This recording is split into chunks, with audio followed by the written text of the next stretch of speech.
All right, Mr. Brenden Henry, welcome, man.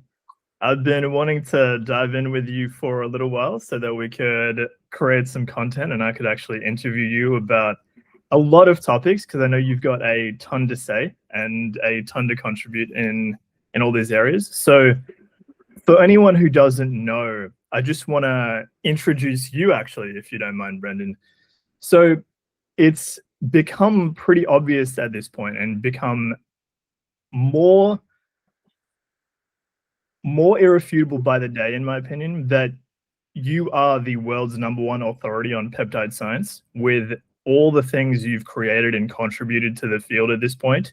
I think more and more people are starting to realize just how true this is, because there are a lot of people in this field, in this industry of peptide science, who I think you and I and everyone on our team know are just full of crap. And I think more and more people outside of our little world are starting to realize this. And it's becoming more and more true and more irrefutable that you are the world's #1 authority in peptide science. So I thought it would be really, really cool to dive in with you today, Brenden, to talk about peptides, talk about the peptide industry, and to cover just a little bit about this topic, especially related to the things that we're working on and the things that we're releasing. So thank you for joining me today, man. Thank you for being here. Oh, well, thank you for the introduction, Dan. And yeah, like when I first started researching peptides, I just want to say, I was dealing with some of the biggest skeptics, so I sort of had no choice but to dive into the science as far as possible, and translate all of these studies, like write up reports that had more scientific citations than like anybody else would provide, because I was trying to convince these people and show them that there is this whole other world out there that they're unfamiliar with and that is quite amazing. Peptides can do powerful things. And so, yeah, that's basically why I went so deep into the research, and yeah. You actually partially answered a question that I've got for you a little bit down the line. So I'm glad you dived into that, because yeah, your backstory for this is quite fascinating. But the first thing that I want to cover, because we've got a lot to go over today, but the first thing I want to cover is you've mentioned a lot, and a lot of people on our team have mentioned this too. I know Dr. Ali has, and even Tom and others, that pretty much everything being taught about peptides online right now, especially in English-speaking countries, it's either incomplete or outright dangerous. What would you say is the biggest mistake you see these experts and influencers making that could actually hurt people?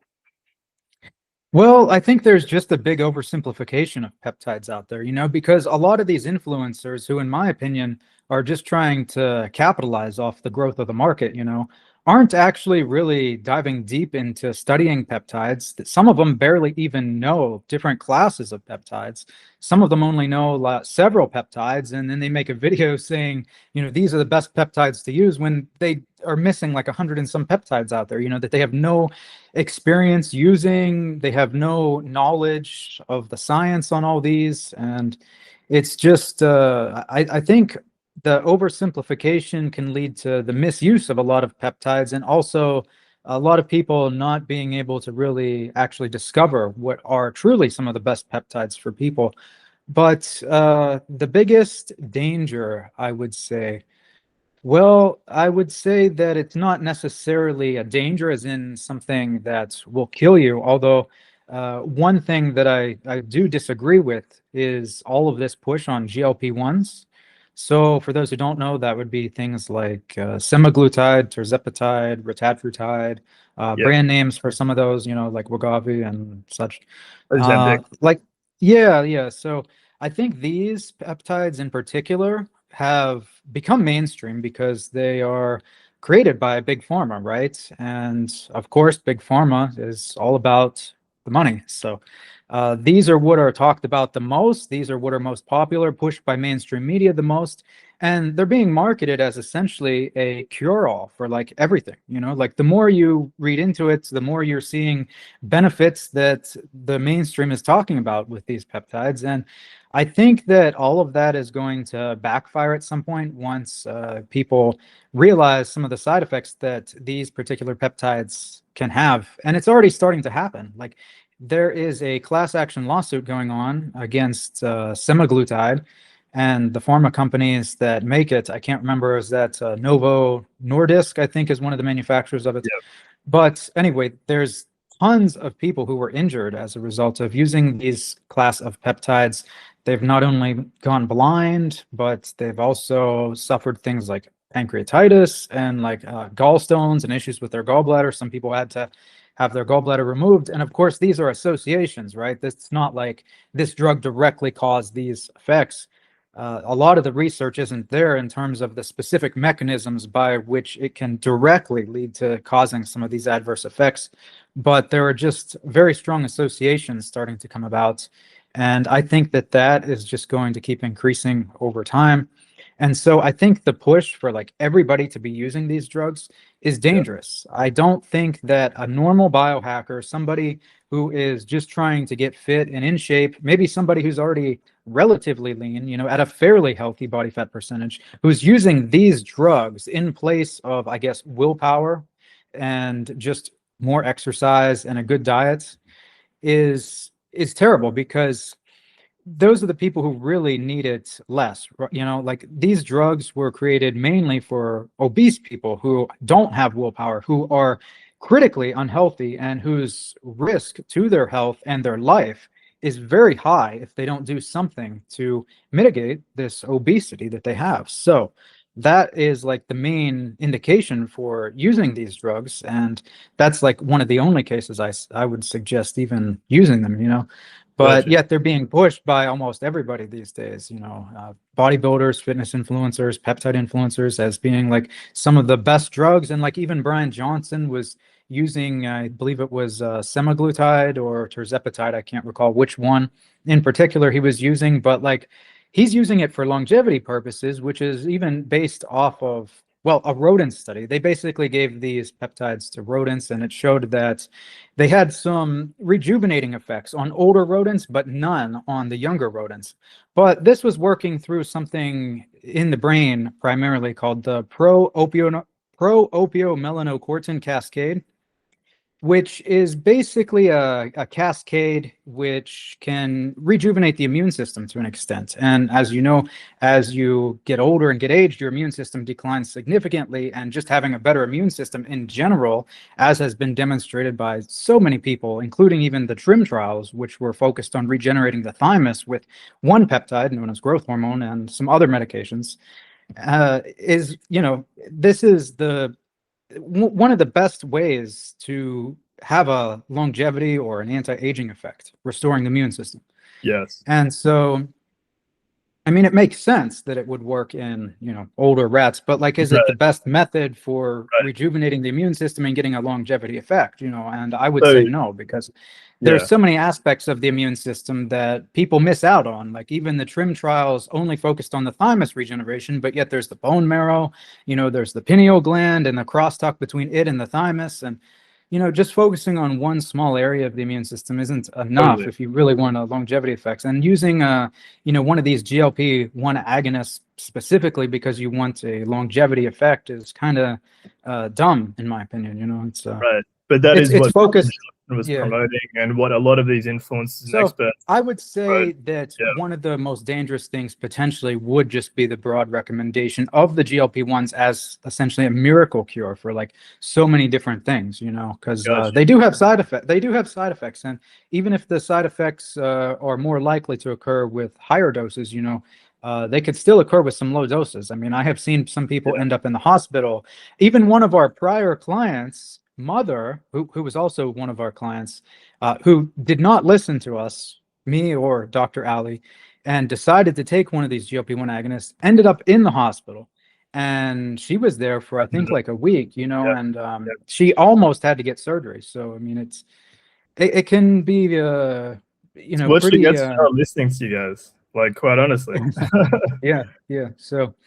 but besides that, I would just say that most of the other misinformation out there may not necessarily kill you, but it will just prevent you from getting the best results that you could achieve if you actually knew what you were doing, you know? Totally. So let me break that down a little bit, because I think in my mind, there were two big things that I heard you say. So the first one, obviously, is that GLP-1 agonists kind of get promoted as like this holy grail. It's like everyone should take it, just this blanket recommendation, like get everyone on GLP-1s. I do think that there is like the financial incentives there. You mentioned big pharma and everything. I also think that a lot of influencers get, you know, they get incentivized to promote the next big thing, right? And to promote the popular thing and to hop on the bandwagon. And that's actually something I got to give a lot of credit to you, Dr. Ali, and our team. Like, we have not just hopped on bandwagons for like anything. In fact, I've been saying so many, it's actually been something I've been saying that a lot of people are talking about GLP-1s. We should address them a little bit more. But it's just a lot of the time, it's like they are just blanket recommended in very, I think, reckless ways. And you covered that really well. The other part that I want to cover, the other big thing that you mentioned, Brenden, was there is very little nuance in how a lot of these like influencers and so-called experts actually talk about peptides, whether that's because they don't understand the nuance themselves and they oversimplify themselves, or they're just trying to like reach too many people and they end up oversimplifying, overgeneralizing, and just truly lacking the nuance that's really necessary to give people the best results. Yeah, I think you really hit the nail on the head from what I've seen too, is that a lot of these experts, a lot of these influencers really don't seem to really understand the true comprehensive coverage of how these things work, of how these peptides work, and they really don't understand the big picture and the complete picture of the science behind it. And that's something you take a lot of pride in, especially when it comes to being accurate and when it comes to being truly, helpful in your recommendations. So definitely got to give you a lot of credit there. Gotcha. Okay, so to simplify that down while still retaining the nuance, you think that too many of these influencers and experts are just recommending GLP-1 agonists as like this holy grail, this like cure-all, this this thing that'll just help you for everything. Gotcha. Yeah, I would say that could be one of the potential dangerous recommendations, just making it sound as if it's essentially a cure-all for like everything, has so many beneficial effects. Some people consider them to be miracle drugs, but yet there's not enough people talking about the side effects, and they are starting to stack up because you could see the lawsuits and stuff coming in. And I just think that, there's many other ways to go about whatever miracle cure that you're looking for a particular issue, particular disease, or even anti-aging or longevity in general, than these GLP-1 agonist drugs. So I just think that they're just overhyped and not necessary really outside of like actual cases of clinical obesity and lack of willpower to the point that somebody's health is just at too big of a risk to not be using them to get their weight under control, so that the benefits outweigh the risks in such a case. But like for everybody to be using them, and especially a lot of these guys who are already like at a relatively healthy body weight, it's just kind of ridiculous, And I mean, nobody touches on the other side effects that they have, even outside of the ones which are potentially dangerous, like these drugs can interfere with dopamine signaling in the brain. They can reduce motivation. They can cause a whole host of other issues too, with like impaired nutrient absorption and stuff. They decrease stomach acid production, and that can decrease the ability to absorb like proteins and stuff, especially meats. But it can also thicken and slow down bile flow from the liver, and then more toxins can actually enter into lymph and be circulated throughout the body from there. So I mean, it's just like the lower stomach acid production can also increase the risk of small intestine bacterial overgrowth. So that's another condition that can cause gut problems, and then that can lead to like, a whole host of diseases or like, things that will make you more unhealthy in general. And I just think that there's so many better ways to go about the vast majority of things. So. Yeah, and pretty much that those negatives truly are glossed over by so many people, because I've never heard anyone talk about them. And I'm not kidding. I've never heard anyone else talk about all the things you just mentioned as potentially what could be caused by the GLP-1 agonists. And that's pretty mind-blowing, because they're talked about so often on the internet. So that's quite insane. But moving on a little bit from that, Brenden, because you covered that really, really well.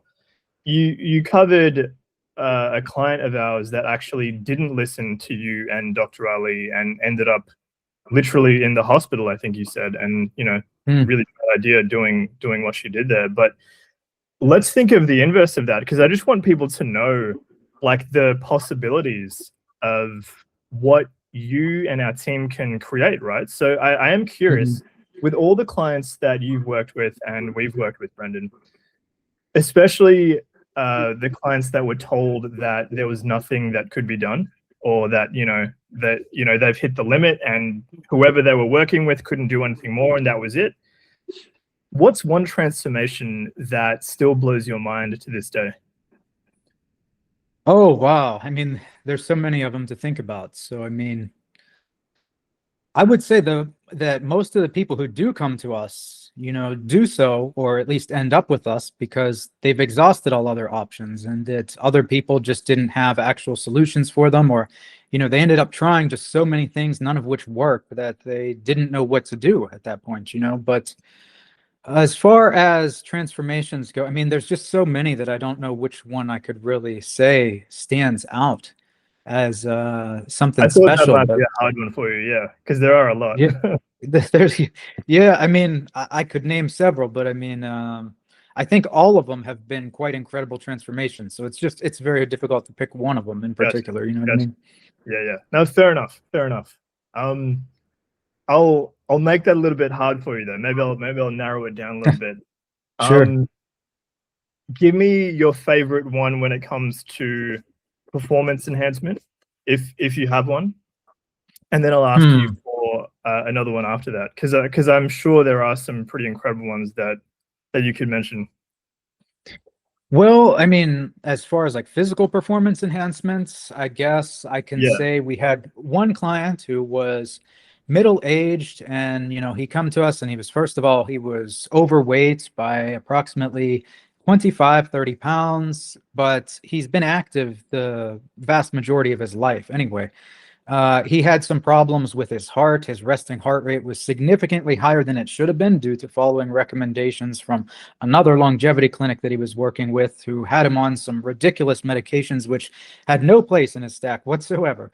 And I would say this transformation that we made for this guy was quite significant, because he was also facing multiple other issues such as sleep apnea. And I mean, he had big goals. He wanted to increase his strength, his endurance. He was he played a particular sport which demanded that he has pretty good coordination and as well as endurance. And he worked with us for almost a year, just because he kept getting better and better results. But within a few months, like, we fixed his sleep apnea, we restored the quality of his sleep without having to use a CPAP at all. And that is something that I'd be quite proud of. And that alone increased his performance a lot, especially when it came to his sports performance, which demanded good coordination and stuff. Better brain function indirectly will help with your physical performance if it's related to a sport that requires hand-eye coordination or something like that. For instance, he lost like 25-30 pounds, and he's at a healthy body weight now, to where he has some visible abs, and he's stronger in the gym than he has been ever. So he's actually stronger now. Yeah, he's stronger now than he was when he used to lift in his early 20s and everything, and he's like in his 50s now. So I would say he also won a tournament in his particular sport that he was playing. So I would say he was going to the Rejuvenation Olympics, wasn't he? This was he was going to. Yes, gotcha. And he was going to because of what you were essentially doing for him, wasn't that? Like, I'm remembering. I'm pretty sure I know exactly this was. Yeah, he was going to do it because of what you were doing for him. I think until he found out it was a bit of a, I think the whole thing was a bit of a, not exactly as what we hoped for. But he wanted to, because of the results you were essentially getting him, which I think was really, really cool, actually. Yeah, he was really fired up to like do more things, than he initially had planned for. So yeah. Right, got you. Okay. And if I can force you to answer a health transformation one as well, Brenden, let me help narrow that down a little bit, because I know there's been a ton of both performance enhancement and health transformations here. Let me pinpoint it to the ones I think that have tried the hardest to get results elsewhere, like spent the most money, spent the most time looking for people who can actually help them. And then you and our team ended up actually being able to help them. Do you have like a particular favorite of those? Because there's even a lot of those actually, but Yeah, there's a ton of them. So yeah. wow. Yeah. If it's still like, gosh. I'll let you off if you can't think of this, if you can't pick one here, but yeah. Well, I mean, there's one that's associated with a rare disease, and then there's another one that we could say all of them are incredible, Dan. I mean, getting somebody from dialysis to off of dialysis, somebody who is on oxygen to off oxygen. I mean, those are incredible health transformations. Somebody who has type 2 diabetes now no longer does.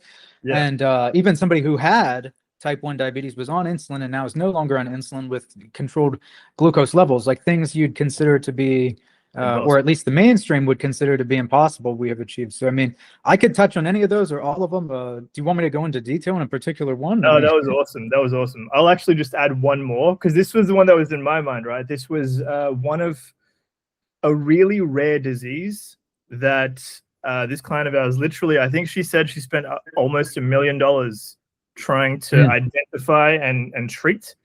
And she went across the whole world trying to find, you know, supposedly the world's best doctors, the world's best specialists. Supposedly she met with a lot of them. No one could help her. No one could tell her what was wrong. And you and our team, you and Dr. Ali did. And you did it. Yeah, I mean, that one in particular is definitely the most money spent that I've ever heard of in my life. Like when she told us how much money she has spent just trying to get her health fixed, I was shocked. You know, I didn't think anybody could even spend $1 million just trying to do that, you know, and still get nothing out of it. I mean, that's crazy. But yeah, she traveled to Germany and met with some of the best doctors there. She also went to Turkey and she consulted with people there, as well as all of the best doctors in the United States. And like, she couldn't even get an actual diagnosis from any of these people, like, which is shocking, right? I mean, they couldn't even tell her what was wrong with her besides the obvious symptoms that she was experiencing. They couldn't like pinpoint it down to like, what is the disease or the root cause of all of these issues that she's experiencing. And that's something that Dr. Ali and I did for her, and also got her, you know, great results, which she's had so many botched surgeries and stuff in the past, even due to her disease, but due to nobody actually fixing the root cause of her disease, you know, the things would come back and she would have to get another surgery again and again. And you can only have so many surgeries, especially of the same area, before you just get so much scar tissue and fibrotic tissue that it's basically destroyed. So, I mean, we were able to actually fix the root cause of the disease for her, and then she didn't need any more surgeries, which, I mean, it would have been terrible if, yeah. So yeah, that was awesome. That was my favorite personally, but then you brought up a whole bunch of other incredible ones as well. So that was really cool.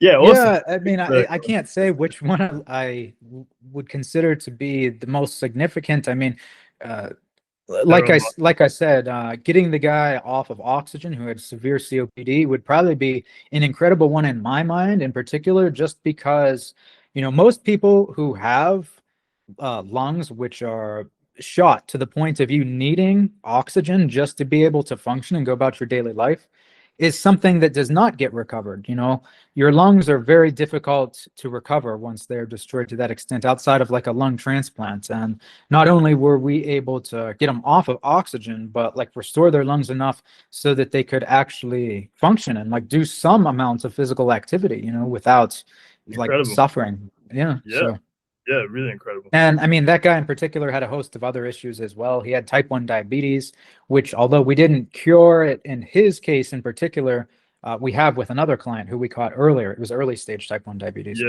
but we still managed his diabetes so much more effectively, like better than it has been in many years. So it was quite a transformation. Yeah, and there are a ton. So I understand, you know, the difficulty of like picking one there, but I wanted to just you know, try and see what we could get specifically. No, that was awesome. Okay, let's move on to the next one, Brenden. This is going to go back into like the more peptide specific realm. So at this point, I would say that you're probably one of the only people in the world, maybe the only person in the world who's alive right now, and if not the only person, then one of the few people who has truly gone through like every single one of the original Russian peptide research papers from Carvenson and his team there.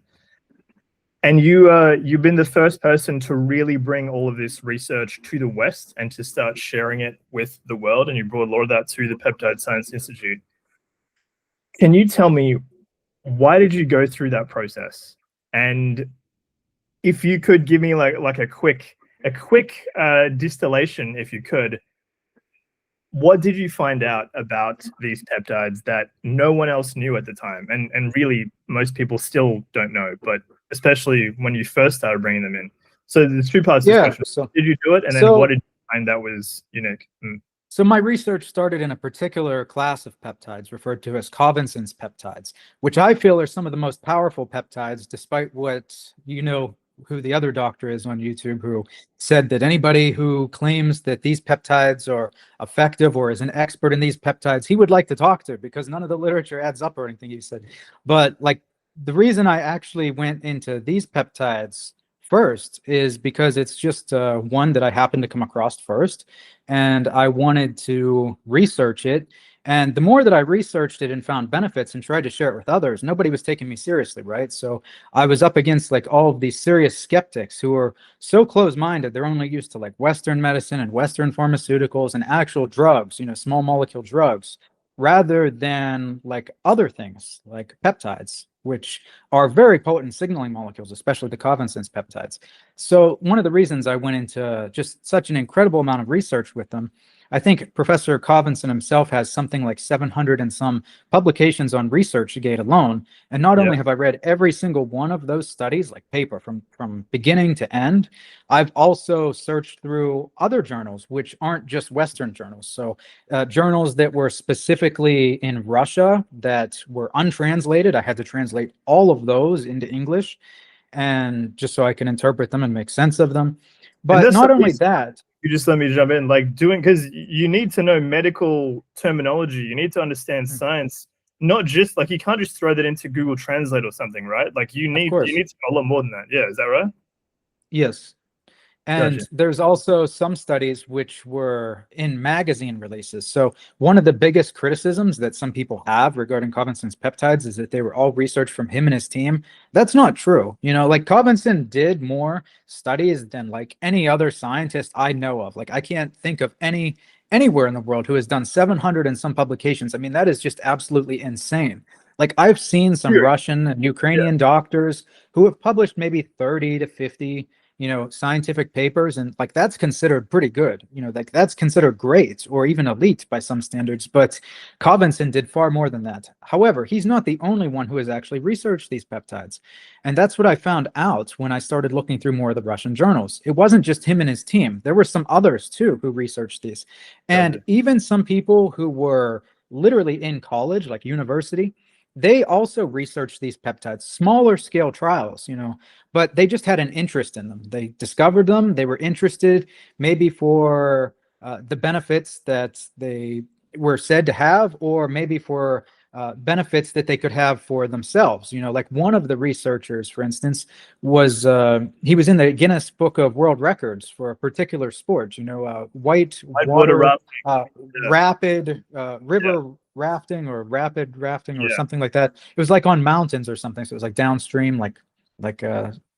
I can't remember the exact term that they used to describe the sport. I've never heard of it before. I just came across the sport because I look up all the authors who do these studies to see who they're connected with, if they have financial incentives, if they're any way related to Carvenson, if they're just somebody completely separate. Like I do a lot of background research into all of these authors.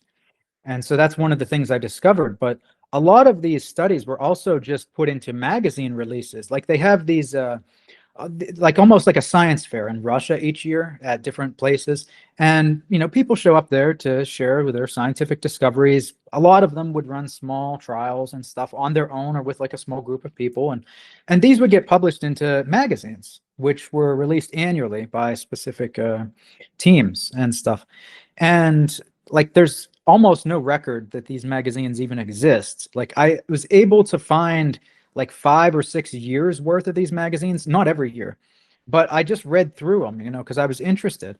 And there are some peptide studies in some of those, and they're just like photocopied, like scanned in online, like very, very rough to read. But Yeah. yeah, so I would say that to answer your question, Dan, I was mainly interested in researching initially because I was trying to convince the biggest skeptics. But the further that I got into my research, the more I was fascinated by some incredible benefits that they could have, and I just wanted to go as deep as I could. And that's just been the case with pretty much any field I've ever worked in all my life.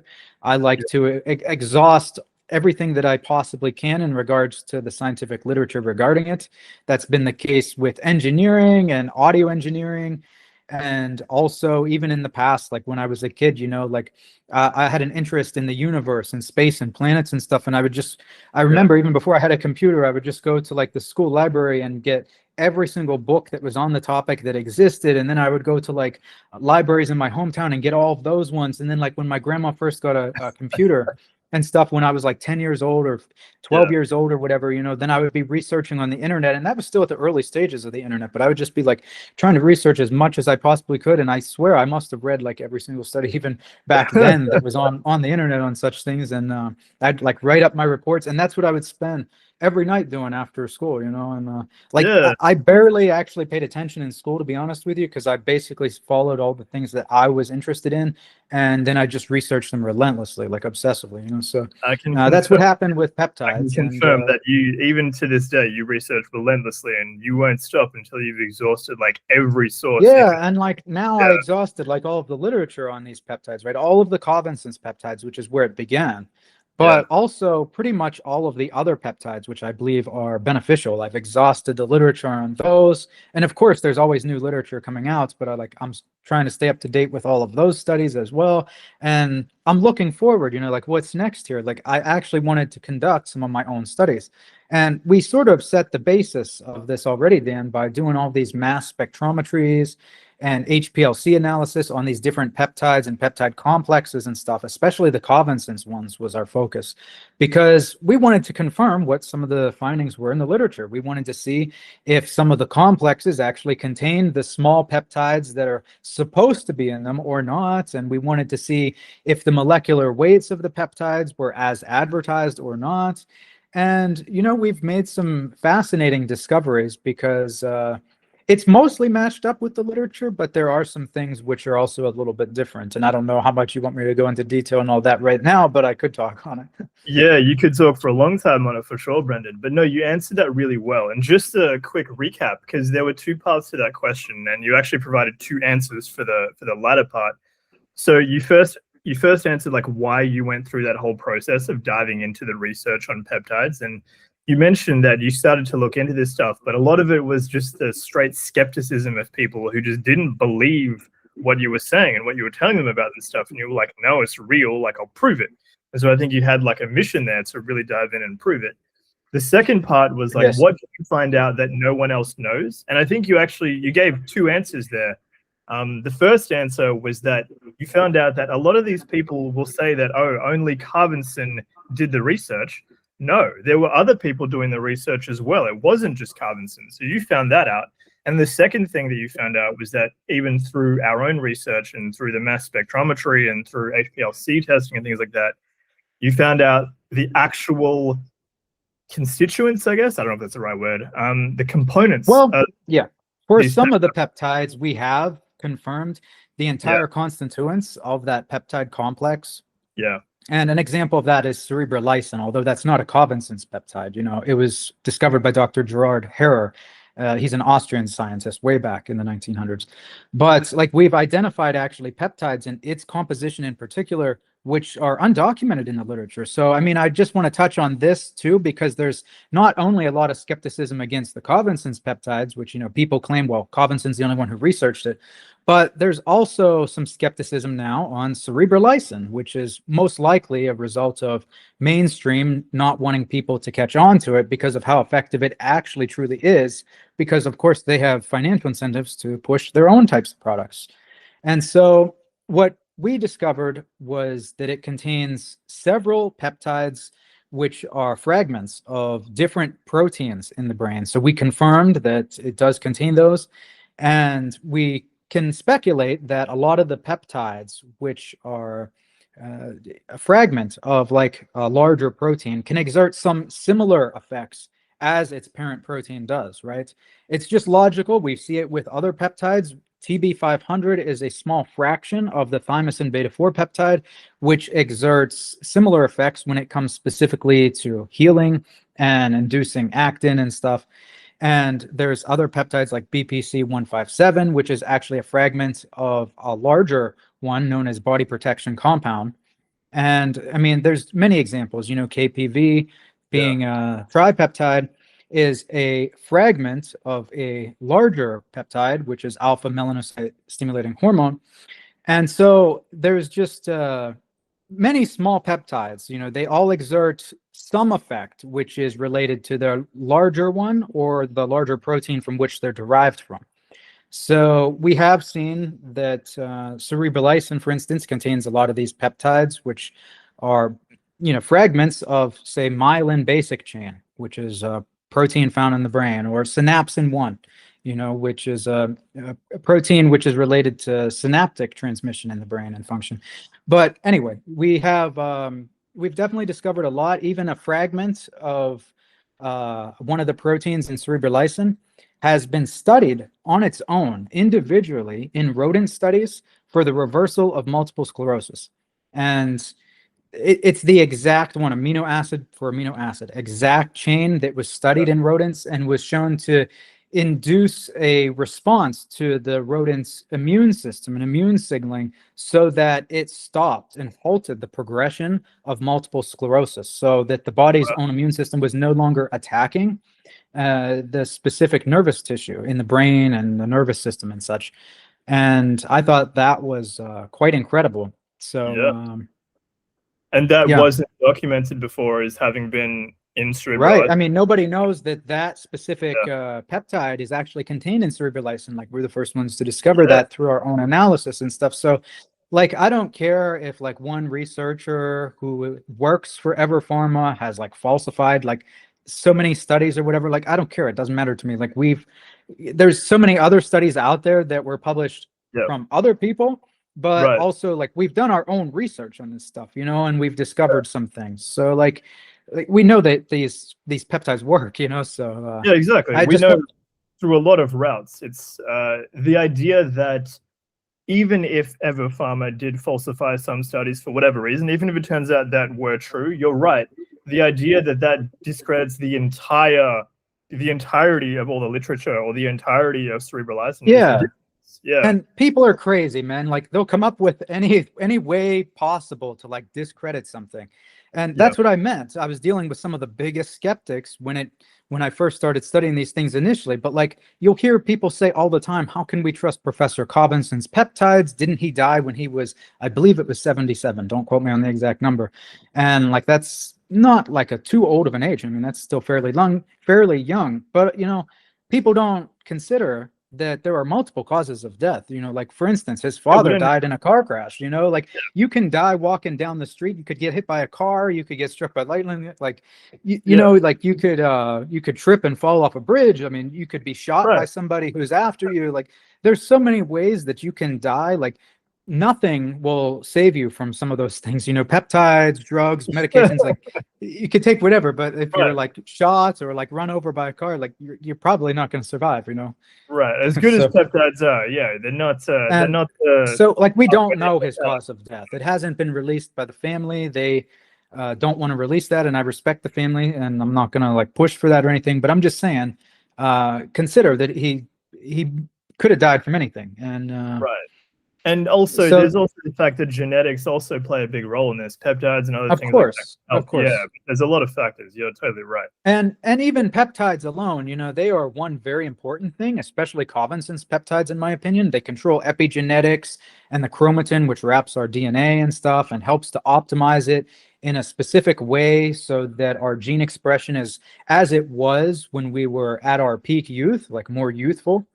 And this is very advantageous, not only for the correction of various types of diseases and restoration of different organs' functions, also for longevity. I mean, you have to have epigenetics which are optimized in order for some other interventions to be able to respond at all. And this was proven many times before. But I just want to mention this one point because while peptides are great, they're just one specific thing, when it comes to disease fixing or longevity or anything else, So ideally, you utilize the peptides, but also with synergies, Yeah, and just so everyone listening is aware, Brenden knows a lot more than just peptides. Like, although, the role here and with the Peptide Science Institute, obviously peptides are at the heart of what we do. For Brenden and our team to be able to get the results that we do, it has to go beyond just peptides. Like, it's not limited to that, right? So Brendan's knowledge and expertise goes far beyond just peptides. Having said that, we will stick on the subject of peptides right now, and especially carbon bioregulators, because most people listening, unless they've been in our world for a little while, they probably haven't heard of carbon-sense bioregulators. They probably don't know too much about what they are. So for anyone who does, could you quickly just fill us in on, number one, what makes these peptides so powerful and so special? And number two, which we somewhat touched on earlier in the beginning, why is it that most people in the peptide space aren't talking about carbon-sense bioregulators? Oh, great questions, Dan.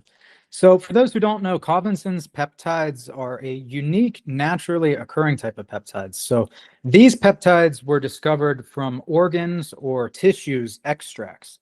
So back in the 70s and the 80s, Professor Cobinson was looking for a specific strategy to treat rapid aging and certain diseases and stuff. And he come up with looking at specific organs. So he would take, for instance, organ extract, maybe the pineal gland, the liver, maybe it would be the kidneys or the gastric mucosa in the stomach, or even retinal tissue, or maybe it was something from the bone marrow, or the thymus, the pineal gland. He even worked with the hypothalamus, in the past, or just the brain in general, or the muscle tissue, or anything in your body, basically, any organ or major tissue.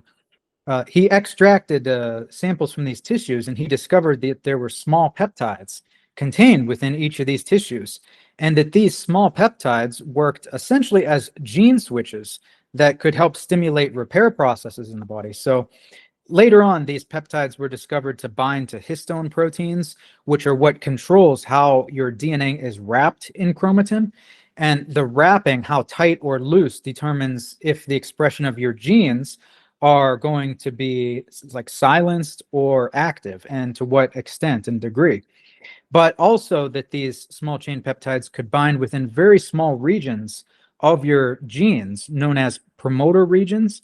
And when they bind to these promoter regions, it stimulates the expression of that gene, which ultimately transcribes a protein that's associated with that gene, which can then exert healing effects in the body. So it's using your own body to repair itself, essentially. It's just sending the right signal. And that's what makes these particular peptides so powerful, because other classes of peptides, as of now, have not actually been shown to be able to enter the cell, enter the cell's nucleus, and bind to specific regions of genes and bind to the histone proteins and all that. So that's what makes carbon-sense peptides. Yeah, that's we that's talk what makes about carbon-sense gene peptides so expression unique. and things like that, turning on genes and turning them off and things like that. That's incredible, right? Just that alone. In a way, Brenden, you may have been desensitized to how incredible it is. Well, probably not, but like maybe to some degree, just because you've been talking about it and researching it for so long. But I really want to emphasize for anyone listening or watching, like, the ability to control your biology like that at such deep levels with these peptides. And then another point is that it seems that a lot of these carbon-sense peptides in particular, it seems like you can dose them so high and they don't seem to have negative side effects. Is that right? Like, just for the most part? For the most part, that is true. Although if you do take too much of a particular peptide, you may feel a little unwell. If you take too much pineolon, for instance, it may make you lethargic or sleepy. If you take too much epitalin, for instance, it may cause a little bit of agitation initially due to potentially the activation of the neocortex and some stimulatory regions of the brain and such. But as far as toxicity goes, these peptides have been dosed at like over 1,000 times a typical dose in animal studies and rodents and such, and there are no signs of toxicity. Even on imaging and blood work, both combined, there's no toxic effects. So like the worst that you'll experience from taking too much of a Covinson's peptide is maybe you'll just feel a little unwell, you know, in some type of way. But it's not dangerous, unlike some other types of peptides, which could literally kill you if you take too much, you know, or lead to severe side effects, which could land you in the hospital or something, you know. So, or some which, if you dose incorrectly, they may just not work. Like you could actually take too much of a certain peptide and get a worse effect to where it just doesn't work versus taking less. So some are operating within a very narrow dosage range, and you know, like even I'll go back to the Covinson's peptides for a second. Like if you dose too much cortigen, for instance, which is a small peptide which is isolated from cortexin, which is a peptide complex from the cerebral cortex of cattle, it can cause reduced locomotion, so you'll be less active, and it can also cause anxiety. So there's like a specific dose you want to use in order to feel the best, because if you dose it low, you actually get more locomotion and less anxiety. It has the opposite effect. But in terms of other non-Covinson's peptides, you know, we'll go back to the GLP-1 agonist, which I mentioned at the beginning. If you overdose one of those, you're probably going to the ER, you know. Yeah, gosh, you gotta be careful. Yeah, you can't just so just to illustrate that point, a previous client of ours, who actually a very smart guy, but for some reason he really goofed this up. He really did not follow yours and Dr. Ali's instructions on this one. I believe he was given the directive to take, it was a significant amount of Pinilon daily, right? I believe it was like 4 milligrams or something. It might have been lower, but I believe he was taking 40 milligrams, not realizing that's what he was dosing. And he was wondering, why was he so sleepy? He was like, it just makes me tired. And we were like, wait, how much are you taking? Because it was taking like 40 milligrams. But I think it's quite amazing that he can overshoot the dosage by like 10 times or more. And the worst effect was that he got a good night's sleep, you know, which, it's pretty cool that the Covinson peptides actually do have like safety profiles like that. And they're proven to have safety profiles like that, which I think is incredible. And then just so everyone's aware, what Brenden was saying about the fact that these peptides, Covinson's peptides, tend to work at the DNA level. Just that sentence alone, they work at the DNA level. They tend to work at the DNA level is insane, incredible. I don't know if every single Covinson peptide works at the DNA level, but I believe the vast majority do. And well, we don't know that all of them do. Like we know for certain that some do, because this has been well proven. Not only through like it's been studied, you know, molecular modeling studies and such have been completed and shown that these peptides bind within specific promoter regions of DNA, that they could bind to certain histone proteins and so on. I don't think that has been performed on literally every Covinson's peptide, because Covinson's peptides come in complexes which contain tons of peptides, and then they also come in what's referred to as cytogens, which is a single peptide from one of those peptide complexes.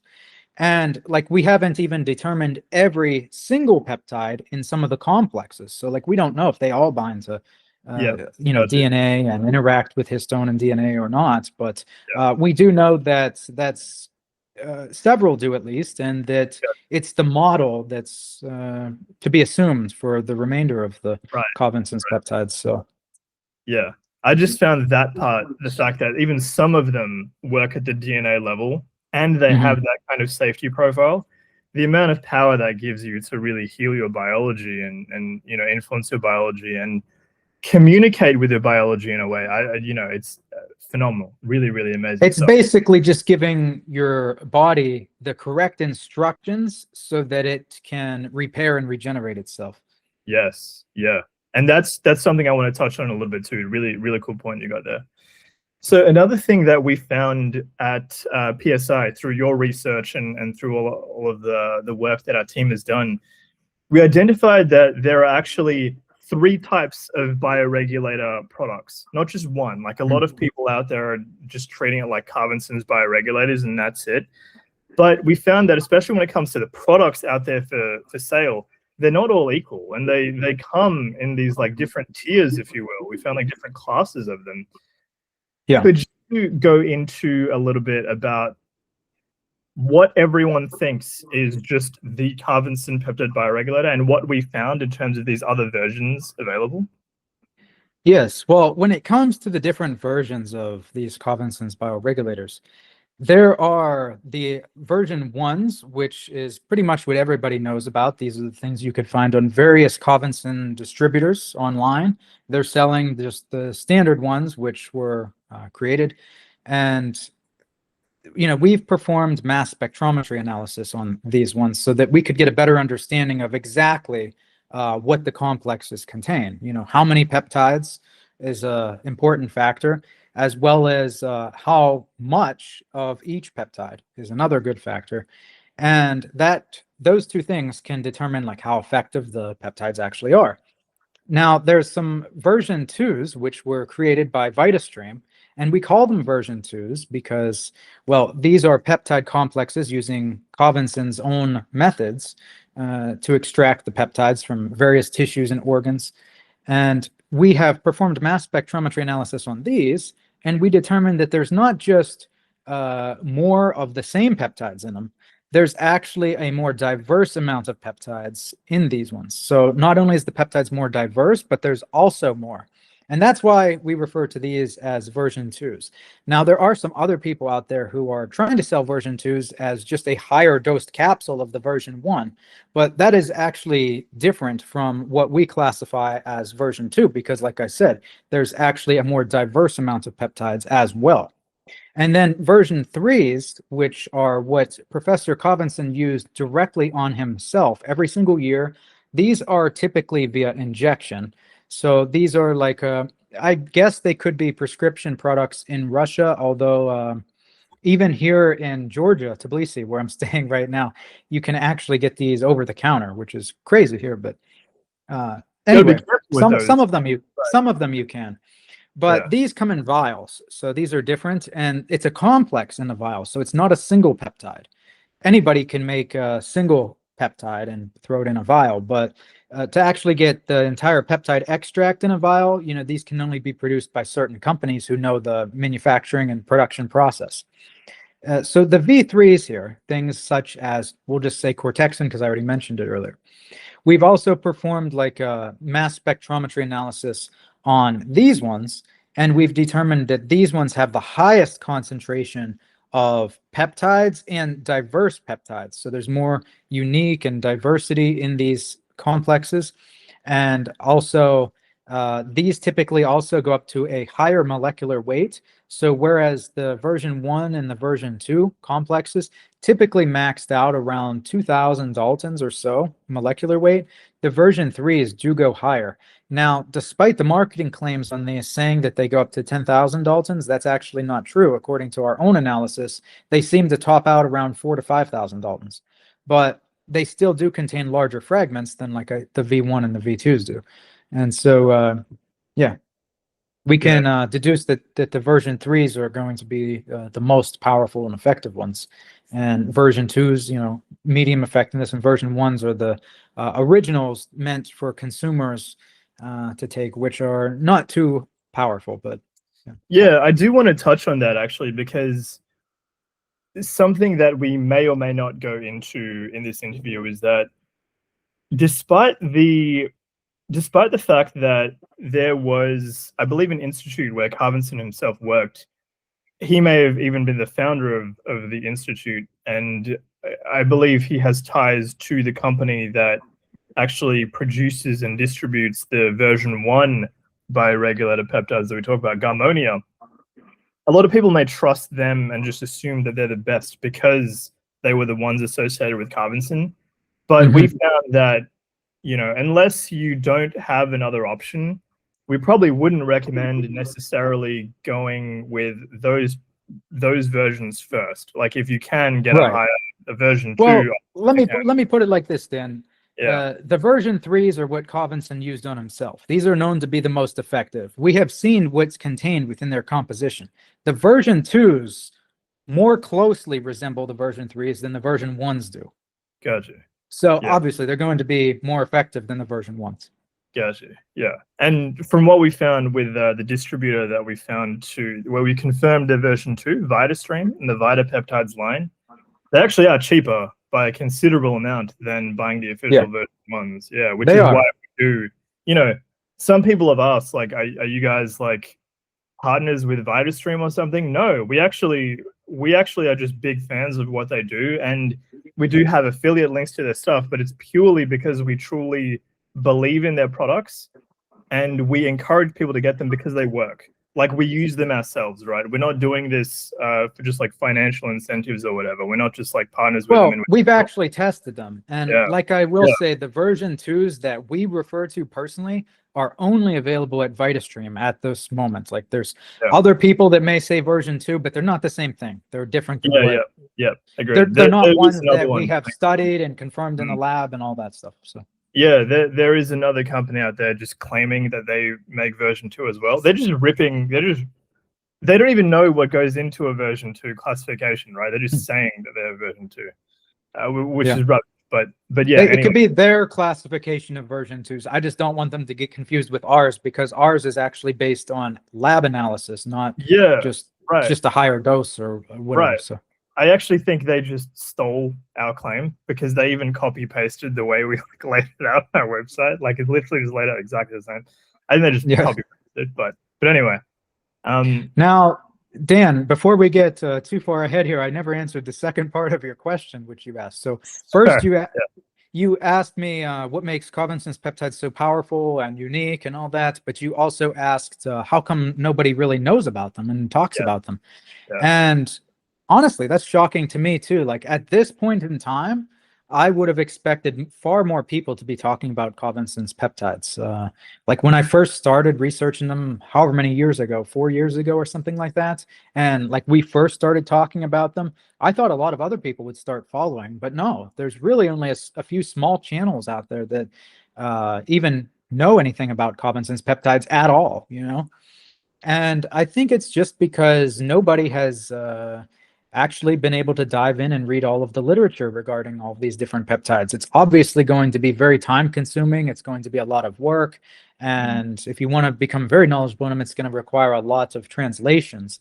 And I think that most people in the Western world in general tend to just stick with more of a Western philosophy in general, rather than look at like Soviet medicine or like what's going on in Eastern Europe and all that type of stuff. So I was always more fascinated with Eastern European research and post-Soviet countries and the Soviet Union research and all that type of stuff, because some of the biggest discoveries and technological advancements actually come out of that era, not just with peptides in particular, but like with multiple things.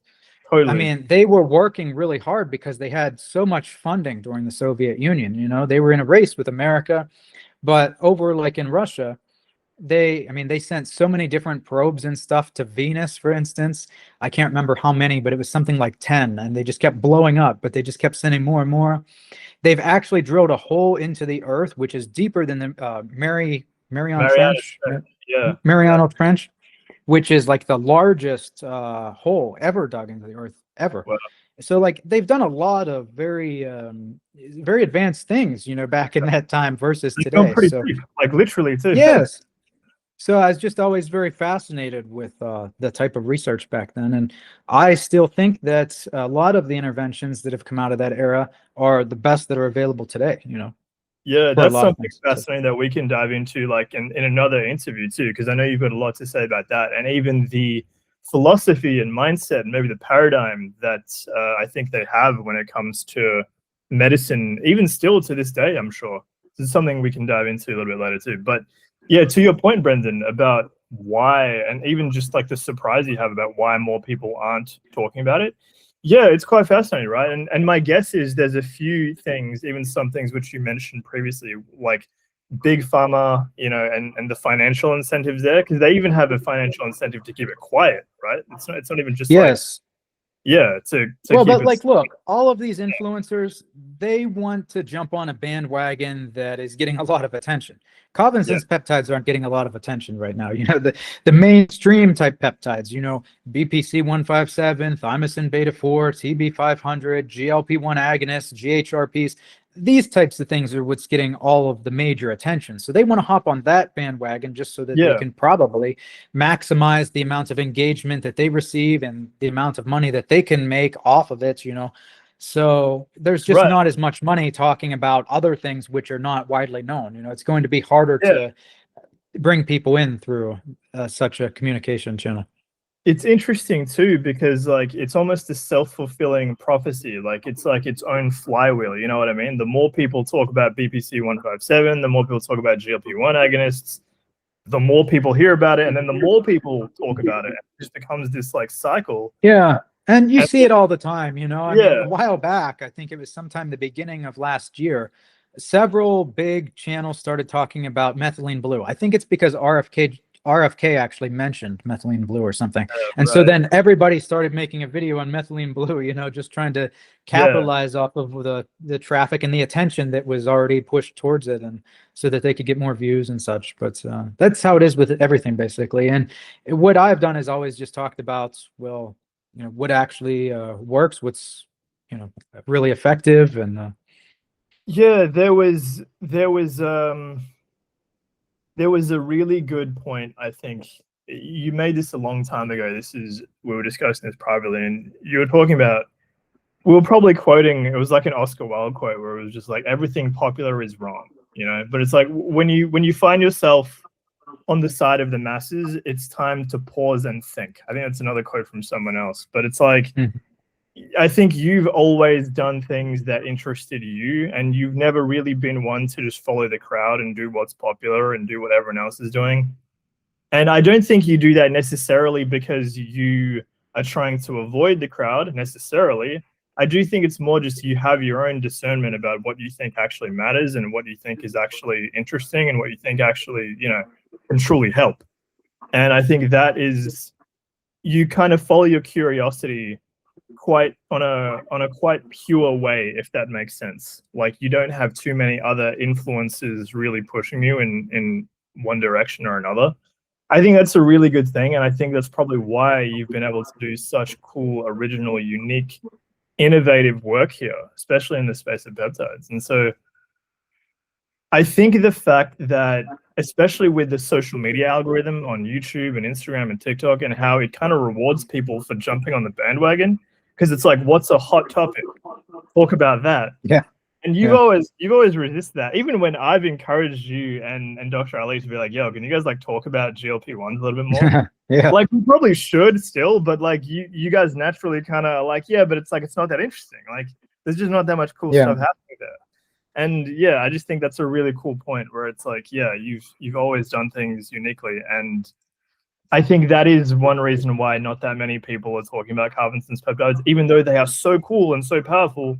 There's not enough of a like push for them to get popular yet. I'm sure they will, and that's when everyone's going to start talking about them. But for now, and then like it doesn't help that you have a particular doctor who is quite famous in the peptide industry who is saying like carbon-sense peptides don't work. There's no literature on them. You know, he's the only one who's ever researched them. It's never been proven outside of what he has studied, and like all this stuff which we debunked earlier in the video. You know, all that's not true. It's just his belief of what's true based on his lack of research into the topic. You know, like which is quite ridiculous, because like I know you in particular, Brenden, like you don't like making claims unless you're absolutely certain about it. Like you actually like really detest making any kind of assertion unless you're really, really sure about it. Whereas you get all these other guys out here who are not only like oversimplifying and missing nuance and missing sophistication and overgeneralizing, but they seem happy to just say anything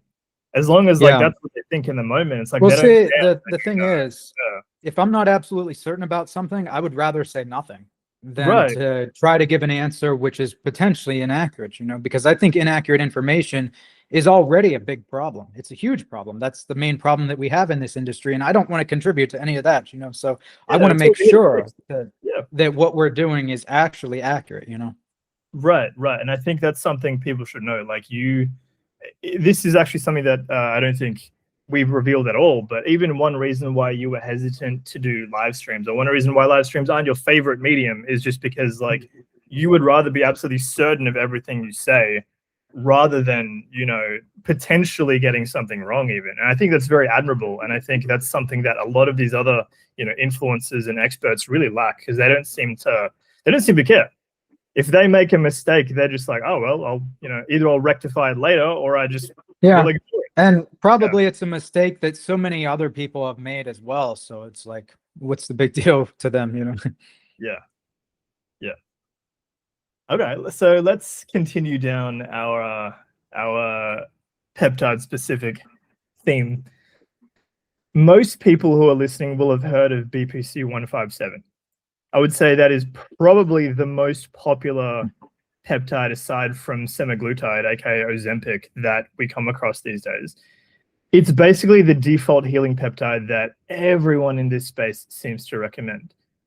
But here at the Peptide Science Institute, we often tell people that there's a better option, like as a default healing peptide. But no one knows about it. Almost no one knows about it. Can you tell us what that peptide is that's superior? And can you tell us why it's superior? Well, that would be Vylon. It's a small dipeptide, so it's only 2 amino acids long.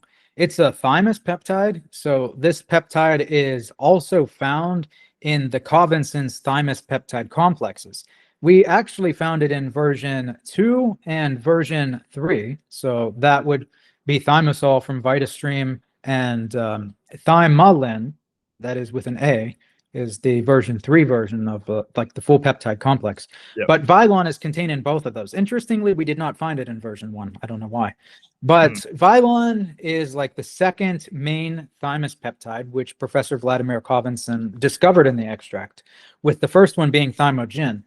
What sets Vylon apart from thymogin and makes it very unique is its profound ability to stimulate healing processes in the body. It's been shown in several different models, from crush wounds to rabbits, for instance, very severe wounds, that it not only accelerated the wound healing significantly, but it also reduced the necrotized tissue, which was necrotized in the control group as a result of an infection. So it prevented infection while healing the tissue much faster, which makes it a very interesting peptide that surgeons could deploy even, for instance. You know, people want to recover faster from surgery.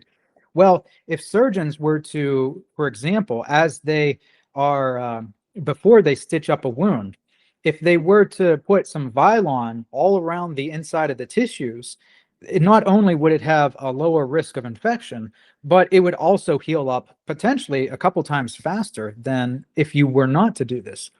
But Vylon has been shown to also stimulate healing processes after radiation exposure. It's been effective in the gastrointestinal tract.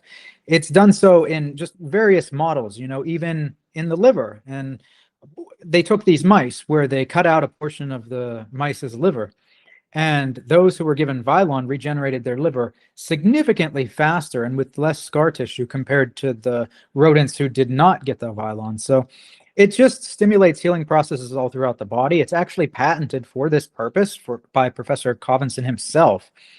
And so no matter what injury you have, if it's a soft tissue injury especially, if it's a gastrointestinal issue that you're dealing with, even it's been shown to be anti-cancer in the colon, which it probably is everywhere because it's a thymus peptide, you know, and just immune system regulation in general and rebalancing so that it's actually working correctly is profoundly anti-cancer in itself. And Vylon's quite a powerful thymus peptide, so very good for the immune system and anti-cancer in general. But yeah, this is a great peptide, but the problem is nobody talks about it.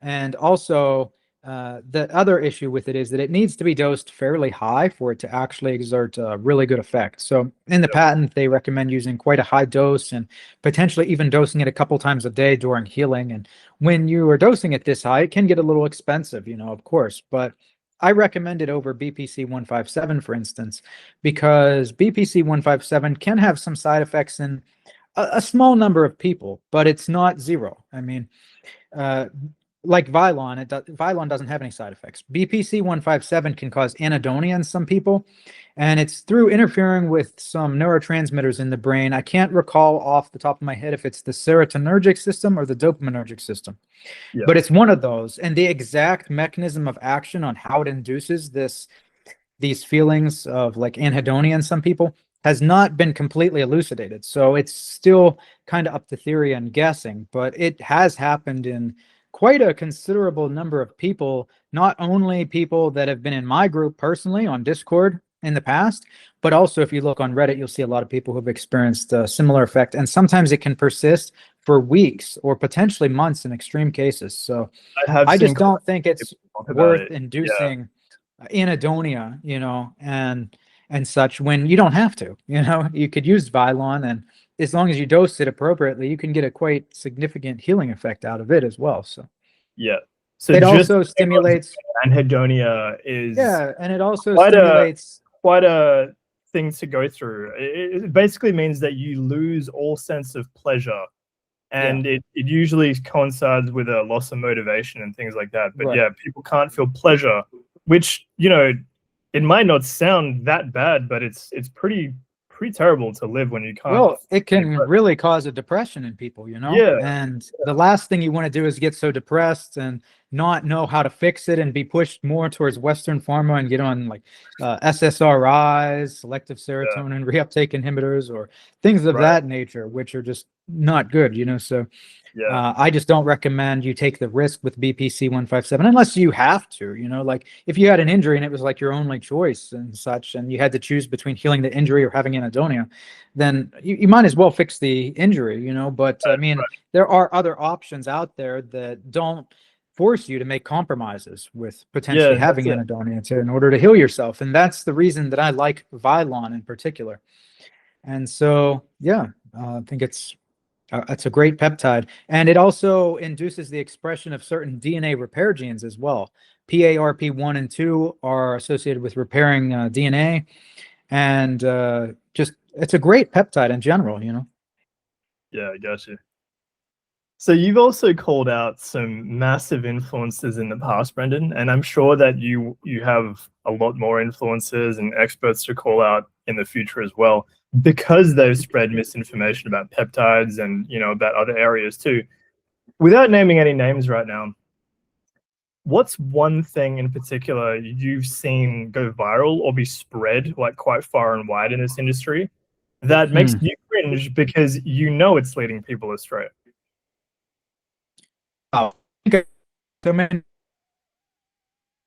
Honestly, if I went back to review how many things I've sent you, there's probably a list of at least 50 or 100 things, just misinformation and stuff, which is spread far from people. So like, I don't really know where to begin there. There's just so many, but like one off of my head is just the underdose. Like nobody actually recommends dosing it at an appropriate dose, which is, you know, beneficial. So they're doing 5-10 milligrams typically, and that is nowhere near enough MOTS-C to give a beneficial effect. So I'd say that's one example that immediately comes to mind. I'll drop another one because it's one that I think is being spread by one of the bigger influences, if not maybe the biggest in the peptide space. I don't know if he is the biggest, but the idea that peptides just straight up do not work orally, I think, is a ridiculous one. And it's one that seems to have gained a lot of traction recently because of one particular guy who calls himself a doctor, but he doesn't seem to capture the nuance or the, you know, the actual truth behind a lot of this stuff. And you're right, Dan. Yeah. This is spread very far and wide because I've seen a number of doctors mention the same exact thing, that peptides don't work orally, right? And that goes back to the generalization that I mentioned at the beginning, which I can't stand because there's so many classes of peptides. They're not all the same, you know, like there are even some certain medications, you know, that you could take, some certain drugs, which may have really poor oral bioavailability, you know, and just because one drug has like 2% oral bioavailability doesn't mean you say drugs don't work orally, you know. That's just too big of a generalization, you know. You can't do that. But Yeah, this that's has spread something. far and wide. And I do recall talking to one doctor. I pointed it out to him that, hey, some of these peptides do work orally, and here's the proof. And he was actually open and receptive enough to look into what I sent him. And he was like, oh, wow, you're right. I just haven't seen this research. And I guess it just goes back to what I was saying. It's really hard to find some of this research. Like, you have to be really passionate about digging into all of these studies if you want to actually learn this stuff, you know? And most people aren't. I think you make an excellent point. Yeah, you make a really good point, because I know the doctor you're referring to, the one who actually came around and agreed with you after he saw the research and proof that you showed him. He was pretty confident, wasn't he, in his claim when he was saying peptides don't work orally? But it's just because he hadn't seen the research, so his mind hadn't been open to it. Yet, you know, doctors especially are in a position where they're meant to be the authority. People are looking to them to give them a clear, confident answer. And despite the fact that they might not know, they feel maybe an obligation to either pretend that they know or to feel like they know enough to make a confident assertion when they actually don't. And so it does take someone who's just really exhausted the research and just gone at that as deep as possible to truly be confident when making these claims and assertions. And that's why I'm really glad that you and our team at PSI take that, you know, have that philosophy of like, we're going to make sure we find out as much as we possibly can before we're even going to start sharing information and telling people what's right and what's wrong. So that's something I really appreciate about you and everyone on our team. So yeah, I will say that most people who are in the world of peptides these days, aside from like BPC 157 and things like that, a lot of people who hear about peptides often hear about them through skin creams and cosmetics and things like that. So a lot of people will kind of just assume that if it's not BPC 157 to help you, you know, with like some biohacking or something, they'll assume it's like just anti-aging. But I know that you and our team at PSI have done a lot of incredible things, like even reversing the damage from Alzheimer's disease and restoring heart function and regenerating organs, things that mainstream medicine say are impossible, right? And I have to ask you, Brenden, like, without, unless this is just going to cover what you've already mentioned previously in this interview, how is it even possible that we can do this? Like, how is it possible that peptides can really do these things? It sounds like something out of a superhero movie.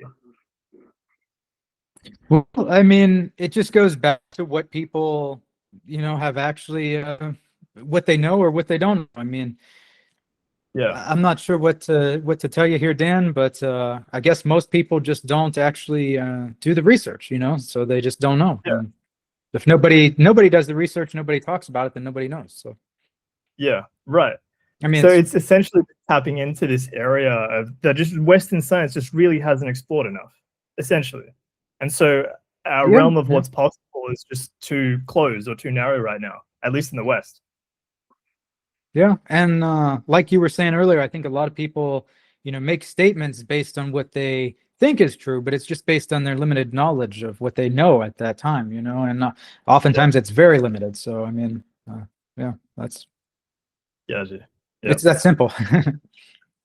Sticking on the theme of like doing the impossible and you know, our realm of what actually is possible, especially here in the West, I know in the master course that you created, Brenden, which is now in the 2.0 version, Peptide Mastery 2.0, which for anyone listening, if you haven't heard of Peptide Mastery or Peptide Mastery 2.0, it is the greatest, the biggest, the most scientifically backed, and I would say the most advanced, comprehensive, and high-level course or education on peptides that has ever been put together by humans. And that's not an exaggeration. It is the biggest, most comprehensive, most high-level course on peptides, education on peptides ever put together that you'll ever find up until now, right?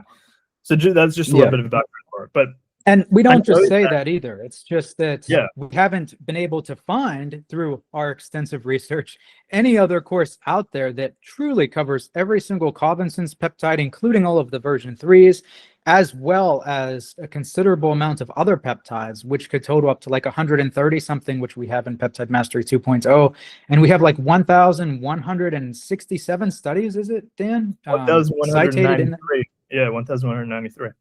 Yeah, cited in that course. So we just haven't been able to find anything else on the market that covers that much. And even some of the biggest courses from the most renowned doctors on the market only cover about 15 peptides, which we know because we actually got their courses and had to go through them just to make sure we weren't missing anything, and, you know, but yeah. But on that note, you've also put together 54 synergistic, what we call the Brenden Henry protocols, which are multi-peptide protocols to get particular performance or health outcomes where you stack peptides together, right, for enhanced effects. So not only do we cover the individual peptides, we also have a lot more, by the way, and we have these stacks and these protocols that Brenden himself has engineered from the ground up.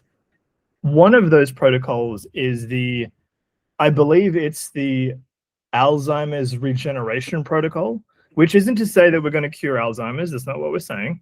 But the point is that damage from Alzheimer's disease can be reversed. We've even done that with clients of ours. Can you walk us through what that does at the cellular level, Brenden, and what kind of results people have seen? Wow, there's a lot to say. Doesn't need to be too deep, but even just yeah. Yeah, I mean, there are a lot of moving parts of Alzheimer's disease. You know, a lot of people seem to focus on more of the downstream things which occur as a result of having Alzheimer's disease and focus their attention and their research on that area in particular, instead of like the root causes and the drivers of Alzheimer's disease, which can still be multifaceted, right? Like there's a central insulin resistance, which can occur. That is insulin resistance in the brain, which can cause dysfunctional astrocytes, which can starve neurons of energy and create some toxic metabolites as well in the process, which ultimately leads to oxidative stress and just degradation and breakdown of neurons and these amyloid plaques and tau tangles and all this. But there's many other factors. You know, genetically, you could have APOE4 gene variant, which is a higher risk for Alzheimer's disease than APOE3 or 2, which are lesser risks. And you can even have some modifiers in like the Klotho gene, which can enhance and make the effects of APOE4 even more dangerous and risky for developing Alzheimer's disease. But there's so many parts, you know, from metabolic issues to genetic to this and that. And what the peptides do that I've put together in my stack work towards for Alzheimer's disease. Well, first of all, they've been proven, at least in vitro, to be able to restore some of the damage that's caused by Alzheimer's disease, and particularly with regrowing the dendritic spines and stuff on neurons. And this is important so that they can communicate better.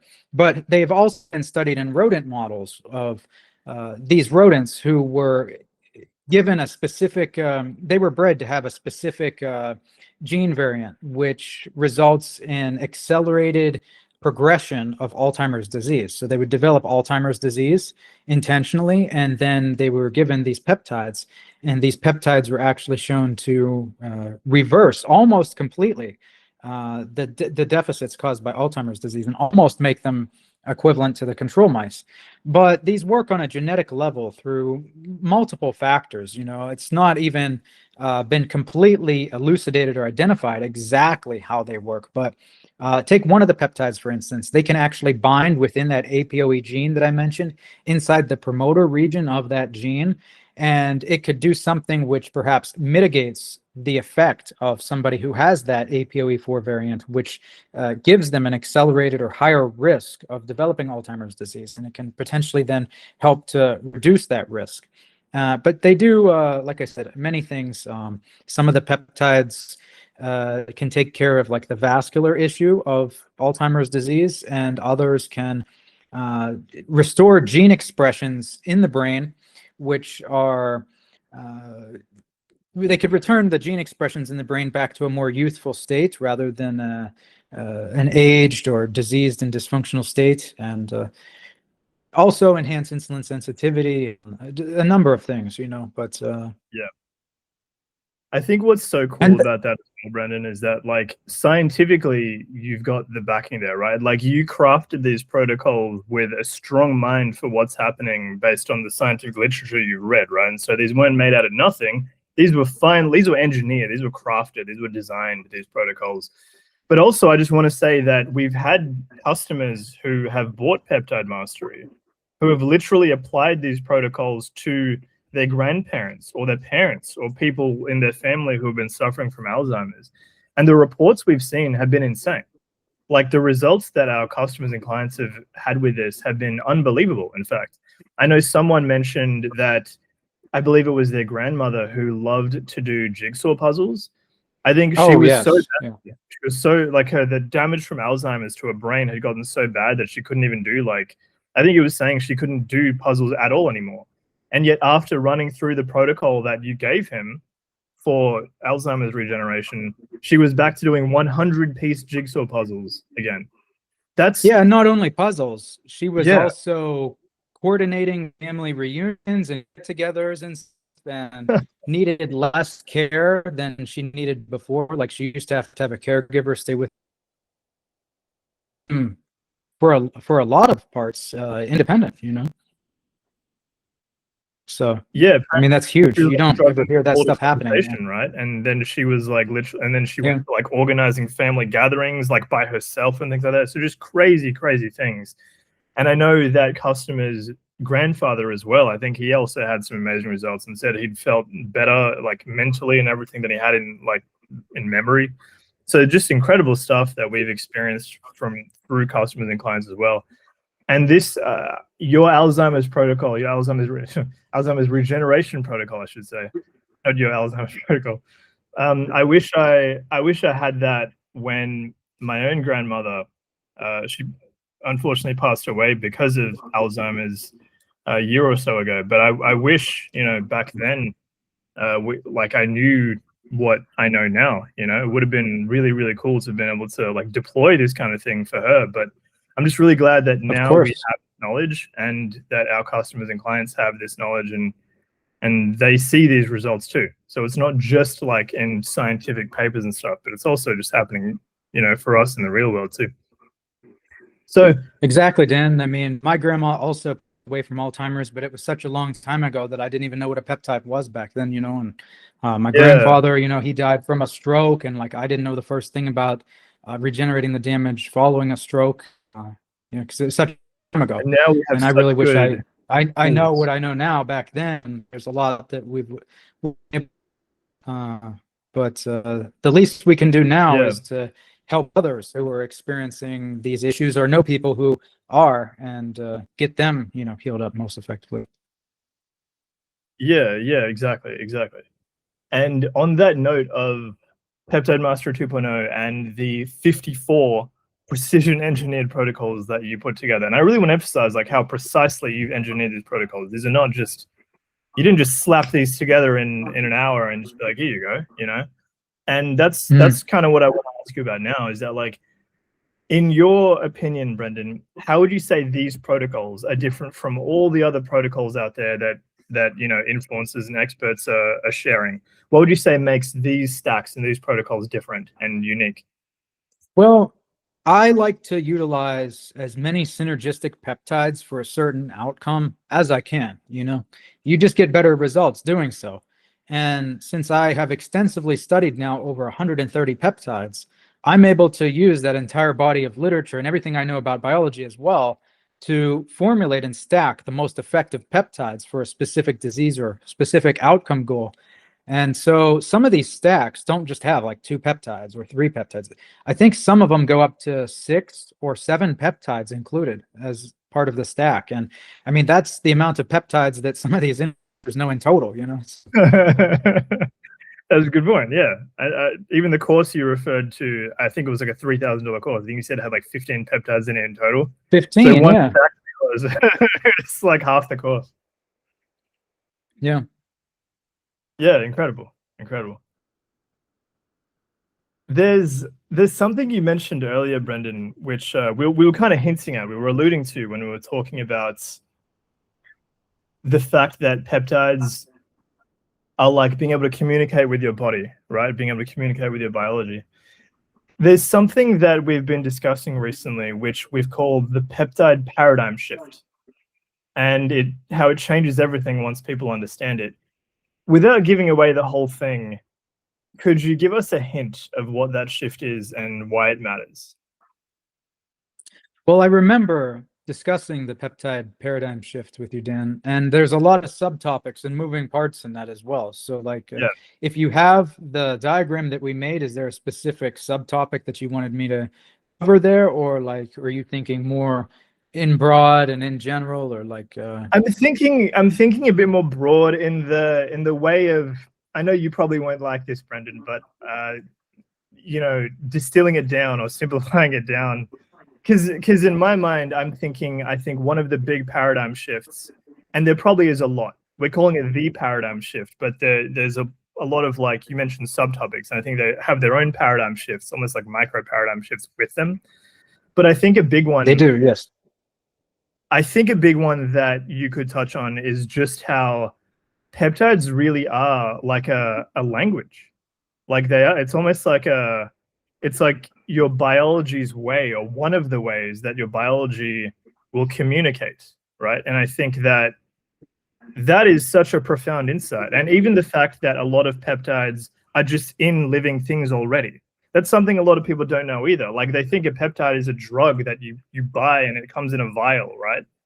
But peptides are already inside you. Peptides are already in all these living things, right? And it's, I think, knowing just how ubiquitous, like everywhere, peptides are, and just what they're actually used for and why they're so deeply profound, because they operate at such deep levels. That was a big aha moment for me. Yeah, like I said, there are many peptides throughout our body right now, in each of our tissues, but also in our bloodstream. Like we have tens of thousands of peptides and proteins flowing through us at this moment right now. So it is huge to think about. And it goes back to what I was saying at the beginning. Some of the peptides within us may be the cognizance peptides, right? These are peptides which are unique to different tissues and stuff. But there are some peptides which have also just been discovered in the blood directly. And a good example of that is GHK copper. It was discovered by Dr. Pickard, and right in the blood serum. And there are just so many peptides present in all living things that exist. You know, like if you give certain peptides to plants, they can help the plants grow. And a good example of that is in some studies they were giving, I believe it was epitalin, which is a cognizance peptide, and maybe some other one as well, to these tobacco plants. And it was increasing the yields of tobacco. It was making them grow faster and more effectively. So it's a communication signal that works with like all living things. And of course, we don't know if we can, for instance, take peptides from a different species in regards to, like, say, a reptile or something, and have those be universally applicable to like mammals like us. We don't know that because we haven't studied that for, but we at least know that like our body can accept peptides that come from other mammals, you know, such as pigs, cattle, and such like that. So yeah, they are basically nature's signaling molecules. And that's huge. Yeah, they are everywhere. So yeah, that's huge. I think just that one but line even in plants, yeah, even in plants, I mean, they produce their own types of peptides as well, and these are probably distinct from the ones that like we produce. But there was one company that did an AI analysis of all the different peptides that they could find in a specific species of plant. And they were analyzing all of those different peptides to find which ones in particular may be most effective for a certain outcome goal. And then they were classifying them as such.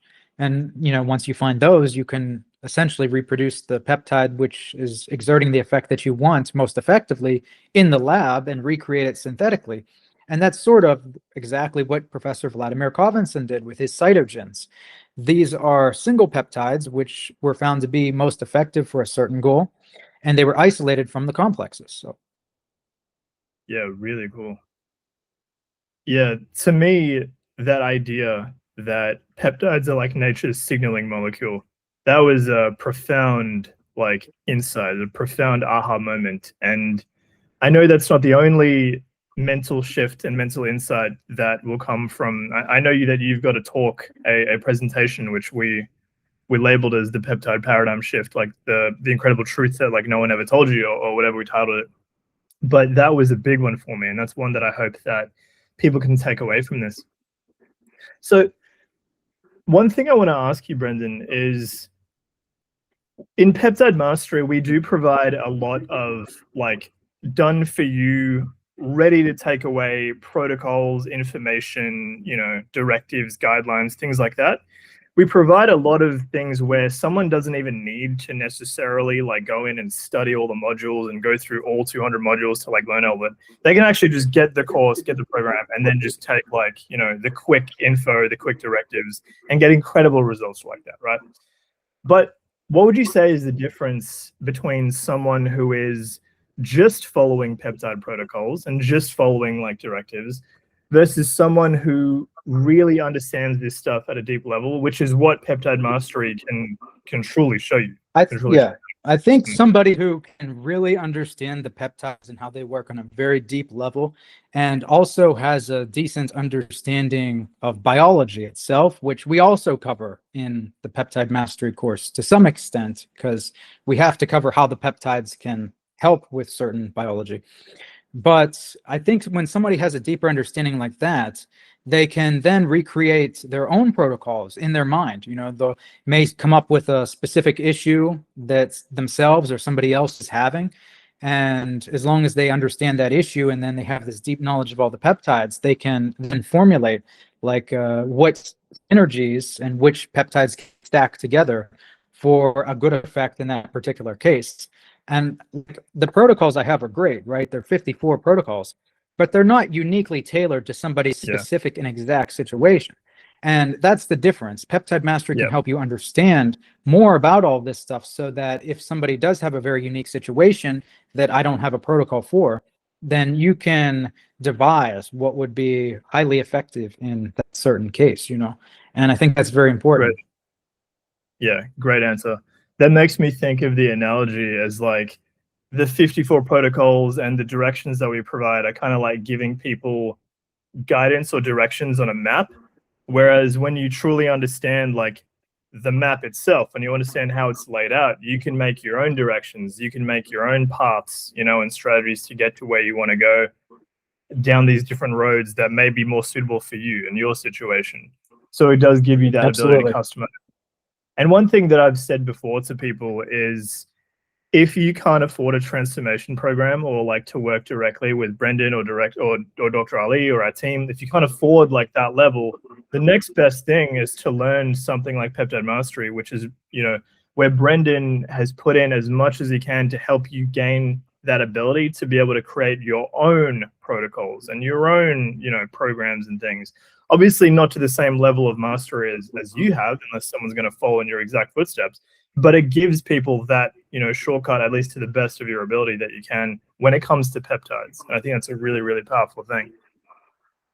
Yeah, I've basically taken all of the knowledge that I've had on all of these peptides and just distilled all of it down, you know, into Peptide Mastery. So it this essentially covers as much as I could reasonably cover on all the peptides that I know, you know.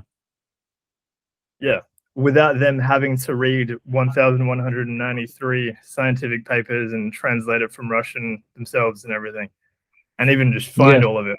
Yeah, awesome. Yeah.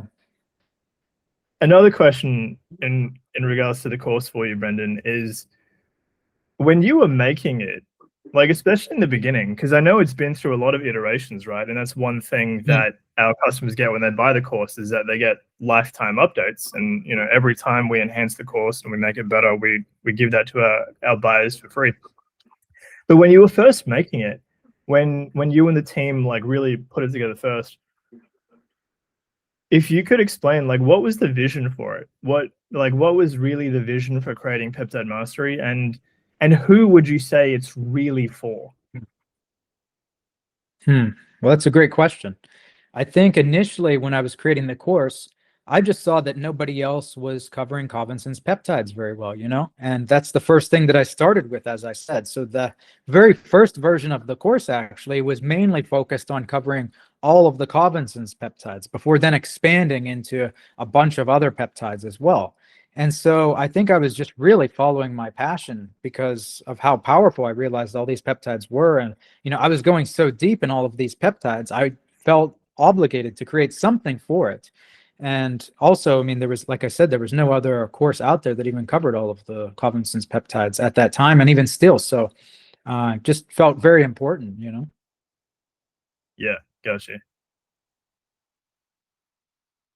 You know, one thing that someone asked me, uh, this probably isn't the person that we made Peptide Mastery for at the end of the day, and that is something I want you to touch on at the end of this question, which is like, who would you say are the right people to get Peptide Mastery? But one thing that someone mentioned to me quite recently, they were like, I can just find information about peptides on like YouTube or Reddit.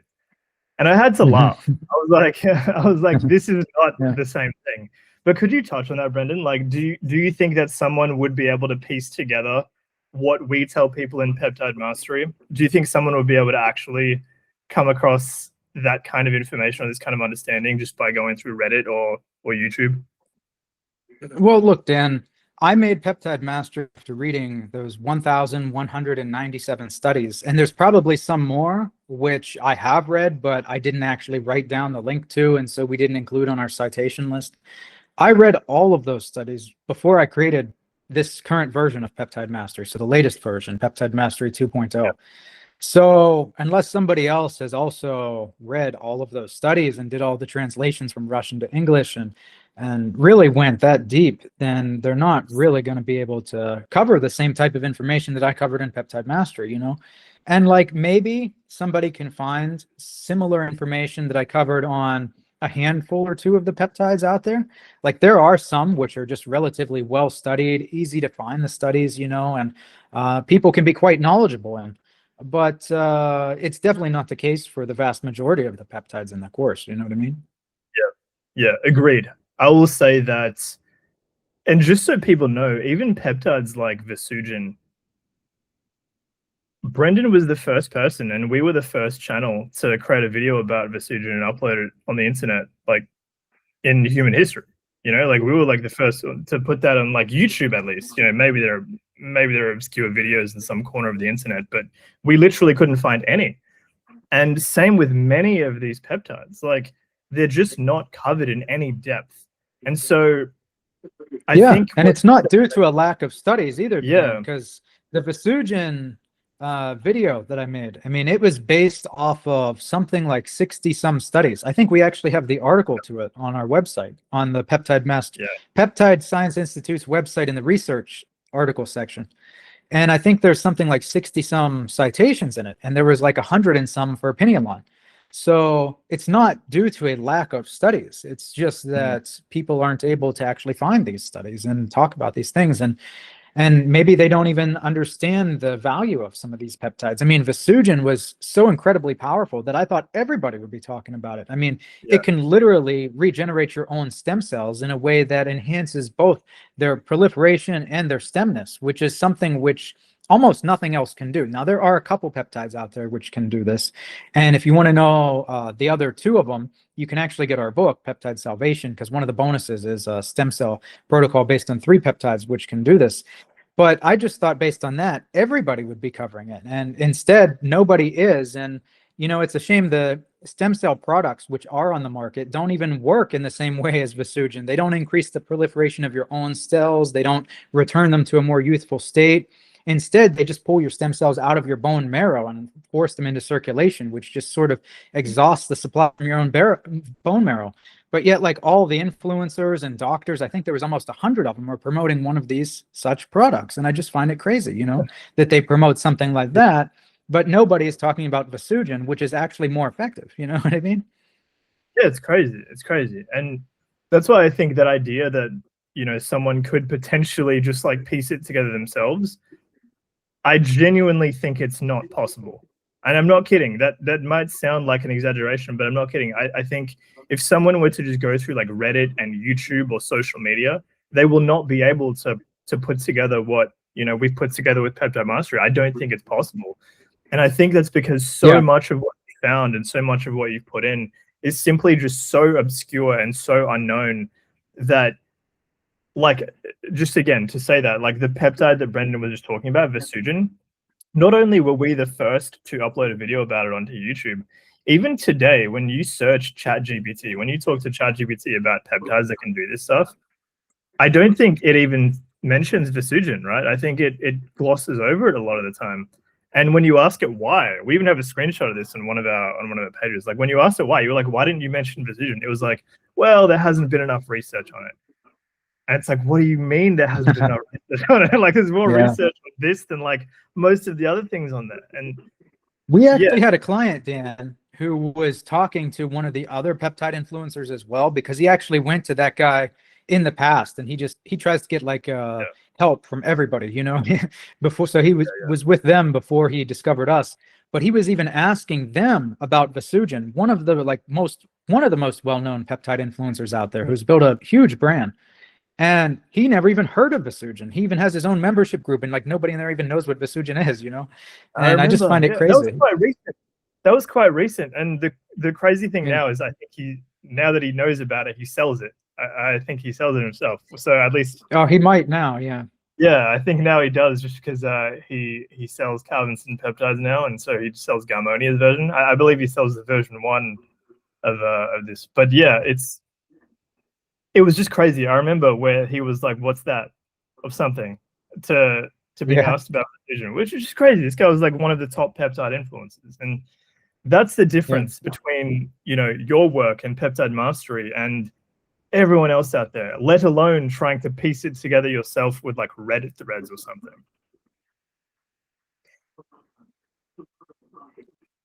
Another thing that I'd like to touch on, Brenden, and there's only a couple of questions left, just in case. I know you could go for a long time, actually. I was going to say just in case you're getting tired, but then I realized like you could actually go for hours.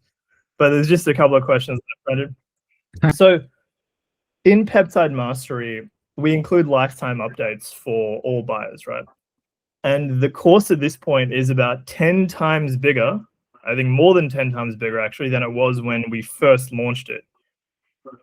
Why would you say that's important to you and even just us at PSI to keep updating it, to keep making it bigger, to keep making it better? Well, Dan, I will say that even from the first time that I produced Peptide Mastery, I'm talking about the initial version 1, one of my biggest worries was that I wouldn't be able to make it as good as I'd wanted and make it be something which is literally the best available anywhere. And so I was worried about that, just because I have such high standards for myself. But after I created it, and then I wanted to look into what other people are doing with their courses, so we bought all these courses from everybody else to see what theirs is like, I realized that even my version 1 was so far ahead of every other course that we purchased that it was just quite insane. And I was like, wow, I was actually worried about this just because of the standards I have set on myself in my own mind to produce something incredible.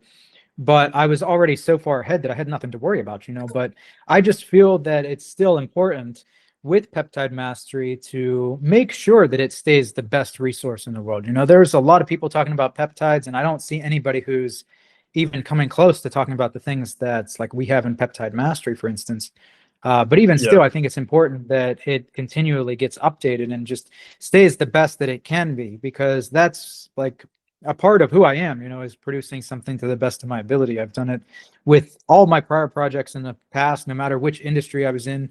I told you that story where I produced one audio amplifier, and I realized I can make it about 1% better. So I just scrapped like $20,000 worth of amplifiers and didn't even sell them. I didn't even want to sell them just because I was so obsessed with making the best possible, So I understand with Peptide Mastery, it's like a living, breathing thing, that will keep advancing as time goes on. It's not going to just stay stagnant. But at this point, I plan to update it once per year. So just go in and do a considerable update each year, and I'll put that in the change log in the course. But yeah, that's basically it. I do think it's a great idea. Once a year, I think, is a good cadence, because that way we can catch up with a lot of the research that's been done without like needing to constantly be thinking about updating it. But yeah, that's awesome. So if you were to say there was a particular type of person who you think would benefit the most from Peptide Mastery, maybe there's multiple people who you think, multiple types of people, who would you say would get the most benefit from the course? Well, Dan, I originally made Peptide Mastery for 2 types of people: the person who just get results very quickly. And so that's why we incorporated things such as the protocols, right? And the Peptide Mastery Reference and Dosing Sheet, which gives you a quick overview of what each of the 130 some peptides target, primarily, like the different systems and organs in the body. And it shows you the exact dosing based on the scientific literature, not just made up dosing. It gives you the best dosing and like source link to buy, so people can implement that very quickly, right? Makes things very easy for reference. But I also made it for like the knowledge seeker type, like we touched on before, who wants to learn as much as possible about all these peptides so that they can understand them better and learn how to apply them for unique cases and scenarios, that exist perhaps outside of a protocol that I've written, because everybody's unique. They have different things going on, and they'll understand how to then best utilize the peptides, how to stack them, and get a better effect for a unique case going forward. So those two types of people, I would say, who I initially created the course for: person who wants to get the fastest results, the knowledge seeker, and it's stayed that way pretty much throughout the entire course of updates over the years. Yep. And what we found is that a large percentage of people who have bought the course have actually been doctors, clinicians, practitioners themselves. So usually they're the ones that actually do want to understand it at the deepest levels. They also want protocols and things like that. But we found that those types of people, actually people who are using it out in the field with their own patients and their own clients, that's been a significant number of people who have been buying it. And I think great idea on their part, because if they really care about getting the best results for their clients, for their patients, and for having the confidence to actually, make these protocols and make these programs for their own patients and clients, they know that, the information being provided here is backed scientifically and out in the field. And so I think that gives them a lot of confidence. So yeah, I agree completely. I think also advanced biohackers, people that have, expanded beyond, I think, level 1 biohacking, which is, I guess, like L-theanine and maybe BPC 157 if you're in the peptide space. Once you're ready to graduate beyond like just the surface level stuff and the things that everyone's talking about, I think Peptide Mastery is an amazing resource. So I also want to say, I do believe Peptide Mastery has been put together so well. You did such a good job with this. And just so everyone knows, we really do care about production quality as well. Brenden really wanted to make sure that people that watched our YouTube channel would not be disappointed by what they got when they got Peptide Mastery, right? He didn't, like you specifically were just like, I don't want people to watch our YouTube and then buy a course and then feel like the course is worse quality than what's on YouTube. So you really wanted to make sure. Yeah, because I have seen that happen before, Dan. Like, remember that one course we bought from a particular doctor? It was $3,000 course.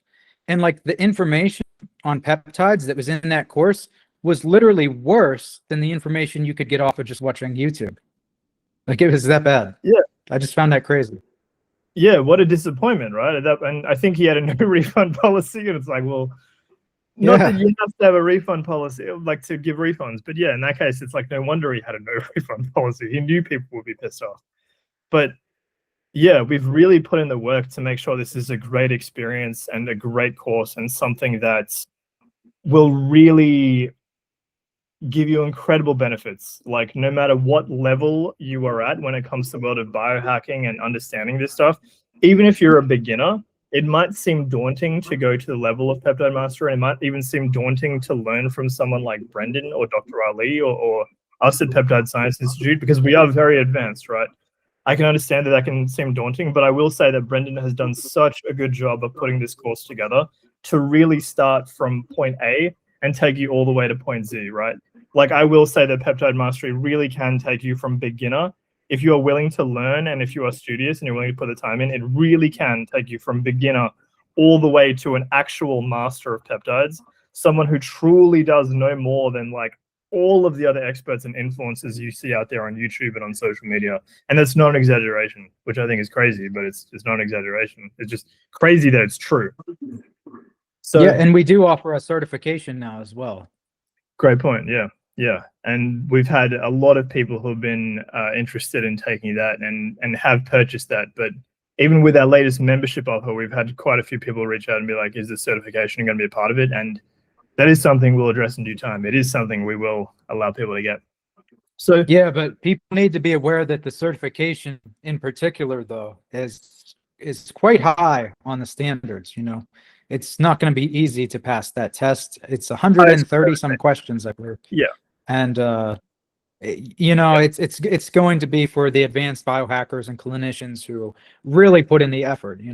I don't want any beginner to think that they can easily pass this certification. I mean, it's going to really certify you in having a deep knowledge on these peptides. Yes. So we don't give it out easily or lightly. It's for, it has serious That's right. That's implications. Right. Yeah, the reason for that is because if we are going to certify you as a peptide master from the Peptide Science Institute, and to say that Brenden Henry has certified you in this, that has to mean something. That has to really mean something. And when we say mean something, we mean that this is the hardest exam we've seen for peptides, but it's also the highest level exam, right? Once you pass this thing and once you've been certified, you are proving to the world that you are operating at a level beyond pretty much everyone else. Anyone that hasn't passed this exam, or at least proven that they can pass this exam, you're operating at a level higher than them. That's pretty much a fact at this point. So this will be my last question, Brenden, before we wind up here. And thank you for your time, by the way, and thank you for the in-depth explanations, because we've gone really deep here and we've covered some really good stuff. So I really appreciate you doing this, Brenden. This will be my last question for you. If you could give one piece of advice to someone who wants to really take control of their biology and optimize their health at the highest level, what would it be? It doesn't have to be by Peptide Mastery, by the way. It's almost like a default. But well, I wouldn't say by Peptide Mastery in particular for that reason alone, because your biology and biohacking, as it's so called, and optimization overall is multifaceted. It doesn't just concern peptides. It doesn't just concern Western pharma. It doesn't just concern post-Soviet pharma and medicine and principles. It's a combination of all of those things. And so, honestly, I think that's what our membership is for, Dan. Didn't we create our membership for those types of people? I mean, because we cover a lot in the membership besides just peptides. I mean, we go deep in terms of biohacking in general. So I would say, that would be a potential option there. I mean, that's a great answer. That's a great answer. Yeah. If you want to really do this at the highest levels, I would say that plugging in to Brenden and Dr. Ali and our team at Peptide Science Institute is one of the absolute best things you can do.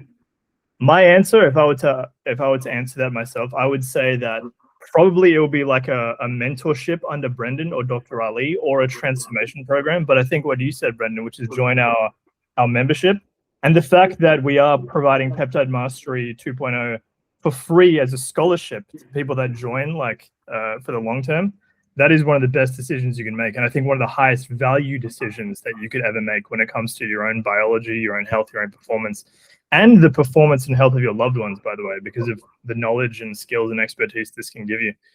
So I think that's a great answer, and it'll empower you incredibly. So for anyone listening right now who's sitting there thinking, holy shit, I need to learn this. I need to go deeper into this. I need to learn more from Brenden. I need to learn more from these guys. I need to get Peptide Mastery, whatever it may be. Here's what you need to know, okay? Here at the Peptide Science Institute, we created Peptide Mastery 2.0 to be the most comprehensive, the most scientifically validated, the most high-level peptide education on planet Earth. If Peptide Mastery right now is out of reach for you, which it shouldn't be, we do have a monthly membership option, which Brenden talked about, which you can pay monthly. But if it is, I would recommend you get our book, Peptide Salvation. That is the biggest book on peptides, and it is also the most scientifically validated book on peptides which has ever been written, also by Brenden and Dr. Ali and us at the Peptide Science Institute. It covers more peptides in the book than any other book ever released, and Peptide Mastery itself covers more peptides and has more protocols than any other course or program ever released. And it's more scientifically validated than anything else too. We have the mass spectrometry. We've done our own independent research. We really, really go to the deepest levels here. Go as broad as possible and as deep as possible when it comes to peptides and human biology. There's no one I've ever seen in my life, including people like Peter Attia, who go deeper than Brenden and Dr. Ali, and who truly know this stuff at a level beyond anyone I've ever seen. It doesn't matter who the expert is. It doesn't matter who the influencer is. I can promise you, Brenden and Ali, at least in a large, in things like peptides and in other areas like biohacking, Brenden and Ali, in all likelihood, know much more than the person that they would be referring to. So I'll just say that absolutely go deeper with us. We'll put the links to our highest recommendations in the description, the links to Peptide Mastery, the links to Peptide Salvation, which, by the way, you can get the hard copy for free. All you have to do is get the audiobook. And we also have just a ton more content. Brendan's written incredible research articles. We have more content on our YouTube. Just dive deep with us. We have so much here for you to go into. And you will not regret learning more from Brenden Henry, Dr. Ali, and the Peptide Science Institute. I'll tell you that. If you care about your biology, care about performance, care about health, we welcome you in, and I'm really excited to see the progress that you make. Brenden, if there's anything else you want to say before we sign off, man? No, I don't think I have much else to say, although on one of the points that you were saying in terms of our book being the one that covers the most peptides in the world, that is true if you say peptides and mean peptides. It's not true if you are classifying tons of drugs and stuff as peptides, like some people do, you know? Yeah, I've seen some people who, you know, call their book the Peptide Bible, which is what a lot of our customers say about our book, by the way. They say our book is actually the Peptide Bible, but some people call their book the Peptide Bible, and they'll be including things which are just literally not peptides. I think like they'll be throwing in all kinds of stuff and pretending they're peptides, like small molecule drugs and stuff. But I mean, what's the point in saying they're peptides if they're not peptides? You know, it's like there's a reason that we classify things this way. But yeah, it's so strange, Dan. I mean, I see so many different influencers talking about all of these different drugs and labeling them as peptides. Like, it just sort of seems to be something that caught on, and now everybody covers them, like in the same category. You know, it's very strange. I mean, it's always like the same group of drugs as well that people are covering as peptides, and I guess just because they're common, people kind of just want to shove them in with people who are searching for peptides, maybe, so that they can. Yeah. I think a lot of something it is like just that, like but I mean, traffic. there are so many unique Soviet drugs and post-Soviet drugs I could like group in with peptides if I wanted. That would be things that nobody ever heard of, you know, and it would be like entirely unique and such. But I leave that as like a different topic. I don't want to. They can work synergistically with some peptides, but I'm never going to classify them as peptides, you know. So that's why I don't talk about them when I'm talking about peptides. But there's and rightly so, yeah, because that's the thing, and that's one thing that I do want everyone to understand is that when we make claims, when you say stuff, Brenden, and it's the same with Dr. Ali, like we are very thorough. Like we're not just saying stuff lightly, right? Like you heard even just now, like Brenden just straight up just he won't call something a peptide unless it's actually a peptide. Like there's all these other people out there who just seemingly are happy to just lump in all kinds of stuff with peptides because it's like it's cool or they're close or something. But it's like you know, we do things properly, and we really do aim for the highest level of accuracy, and it's because your health matters, your performance matters, effectiveness matters, right? And I think being accurate and true with your words is just a really, really important thing. And like I've mentioned on like pages I've written as well, I think that more and more misinformation is getting spread at an accelerated rate.